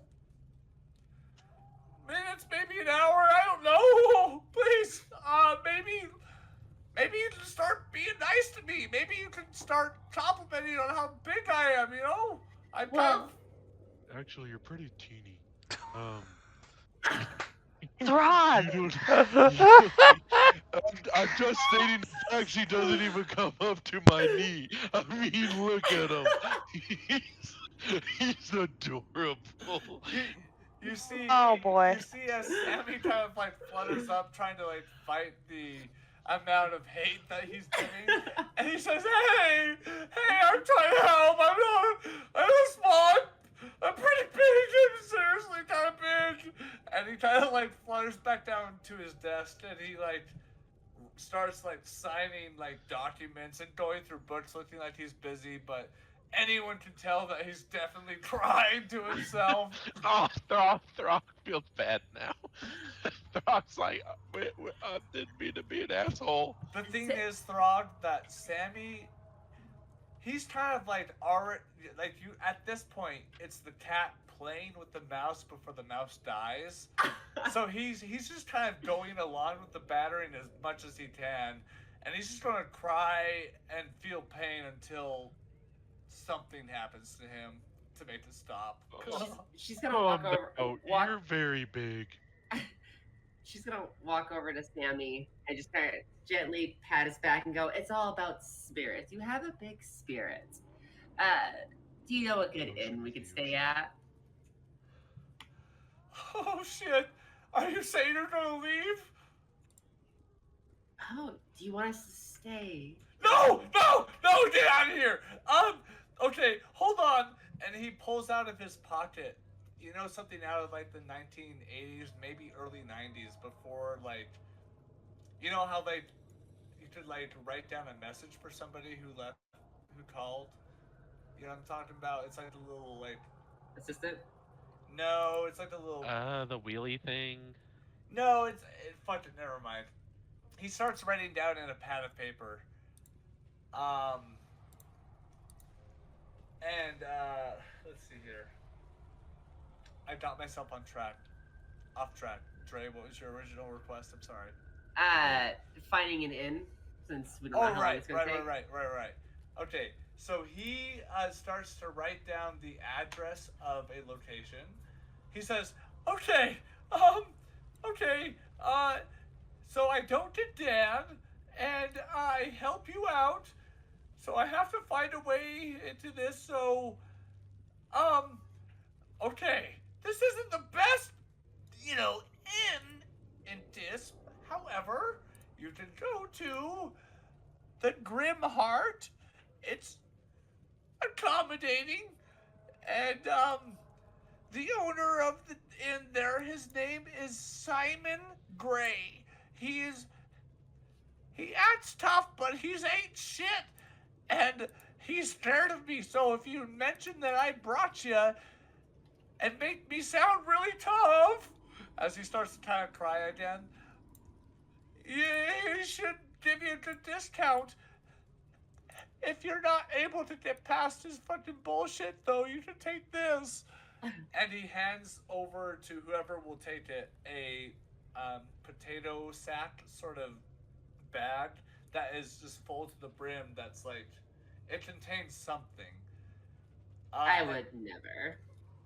Endless, since you might have been the closest, he hands it to you. And as you open it up, you can see inside there seems to be this like, you know the texture of lava rock? Yeah. Imagine that texture, but it's more of a dark black, almost like a venta black. And in the middle of it sports a crystal that's very uniform in its like prism type structures. In total, it's no bigger than an actual baseball. The crystal, though, when held up against the light source, will sort of give off a greenish hue. As he hands this to you, he says, okay, these are soul shards. You know, like on the prime material plane, you have gold and whatever the fuck you humans use. Here we use soul shards. This will be part of the pay. Endless, you can mark down that you have 175 soul shards. Oh, okay. And, you know, when you approach the guy, you know, try to make it not look like this is your first time here, because honestly, at the start of this conversation, I fucking thought I had a chance, but I had no clue. So maybe fucking toughen up a bit. I don't know. You guys seem too nice. So, how much are we supposed to pay him? Well, I'm hoping because of the fear he has for me, it will be free. But at the very least, it's going to be at least 50 soul shards. We can talk up a good game for you. Go. Don't worry, pal. I would really appreciate that because, like, honestly, around here, reputation is literally everything. So, if you make me seem like a big tough guy, that'd be really great. And he starts to cry again. English looks directly at him and he says, "You're short." Oh, I know, okay? Please just leave me alone already. Sammy, remember, you're big in spirit. It's all about thought process. It's the motion of the ocean. Oh my god. It's not the size of the hammer, but the nail you're throwing it at. Exactly. All right, we'll go. Cassandra will leave. Okay, And as a show of good faith, you know, maybe plant or two on your way out. It's some good shit, I promise. Will do. Oh, we'll take more than just a pluck. Yeah, Throg takes like a whole pot and puts it in his bag of holding. Sure, okay. What Good thing. Xander does it. Okay, so what, Throg, go ahead and mark down that. I don't know how to word it. I guess a pot of devil weed. The devil's lettuce. Just mark down that you have a mature devil weed plant in your bag of holding. It's Sure, the devil devil's weed. anus variety. No, Yeah. that's the strain, devil's anus. Moving onward. Who would like to sort of take the lead here? I don't mind. I'll take it. Yeah, we'll let Throg just kind of march ahead. English will be like close, but like hoping that like by walking next to Throg, he looks cooler in comparison. Yeah, and as you guys start to leave the hideout essentially of Sammy and get back into the alleyway, about halfway through the alleyway, Dan kind of looks up towards Throg, kind of acknowledging that he's leading the group. He says, kind of like, in sort of like an uncomfortably sort of sadistic sort of way, he says, "Hey, you know, I think the image would be better sold if I, you know, wore this." And he puts like a manacle like around his neck that's just the right size. And I think it would be better if maybe you had this. And he kind of like attaches a little leash that's about 10 feet long and kind of hands it to you. Yeah, Throg's going with it. I'm sorry, everyone, but we gotta fit the part. Walk on all fours, slave. Yeah, Dan just like, "Oh, yeah, of course." And he kind of like gets down on all fours and starts walking. He's like, "Ow, this is really hot, but I'll do it because you want me to." Good boy. To the inn. So please make an investigation check, and you can do so at advantage because of the familiar, if you so would like to say, accompanying you. 13. After about 40 grueling minutes of walking, and it's not necessarily because you couldn't find the way. In fact, Dan knows exactly how to get there. It's just a distance away, and as you make your approach, I'm going to say we'll leave it off right there, and we'll pick up next time on Dragon Ball Z. Hell Oh, yeah. That was fun. That was Wow.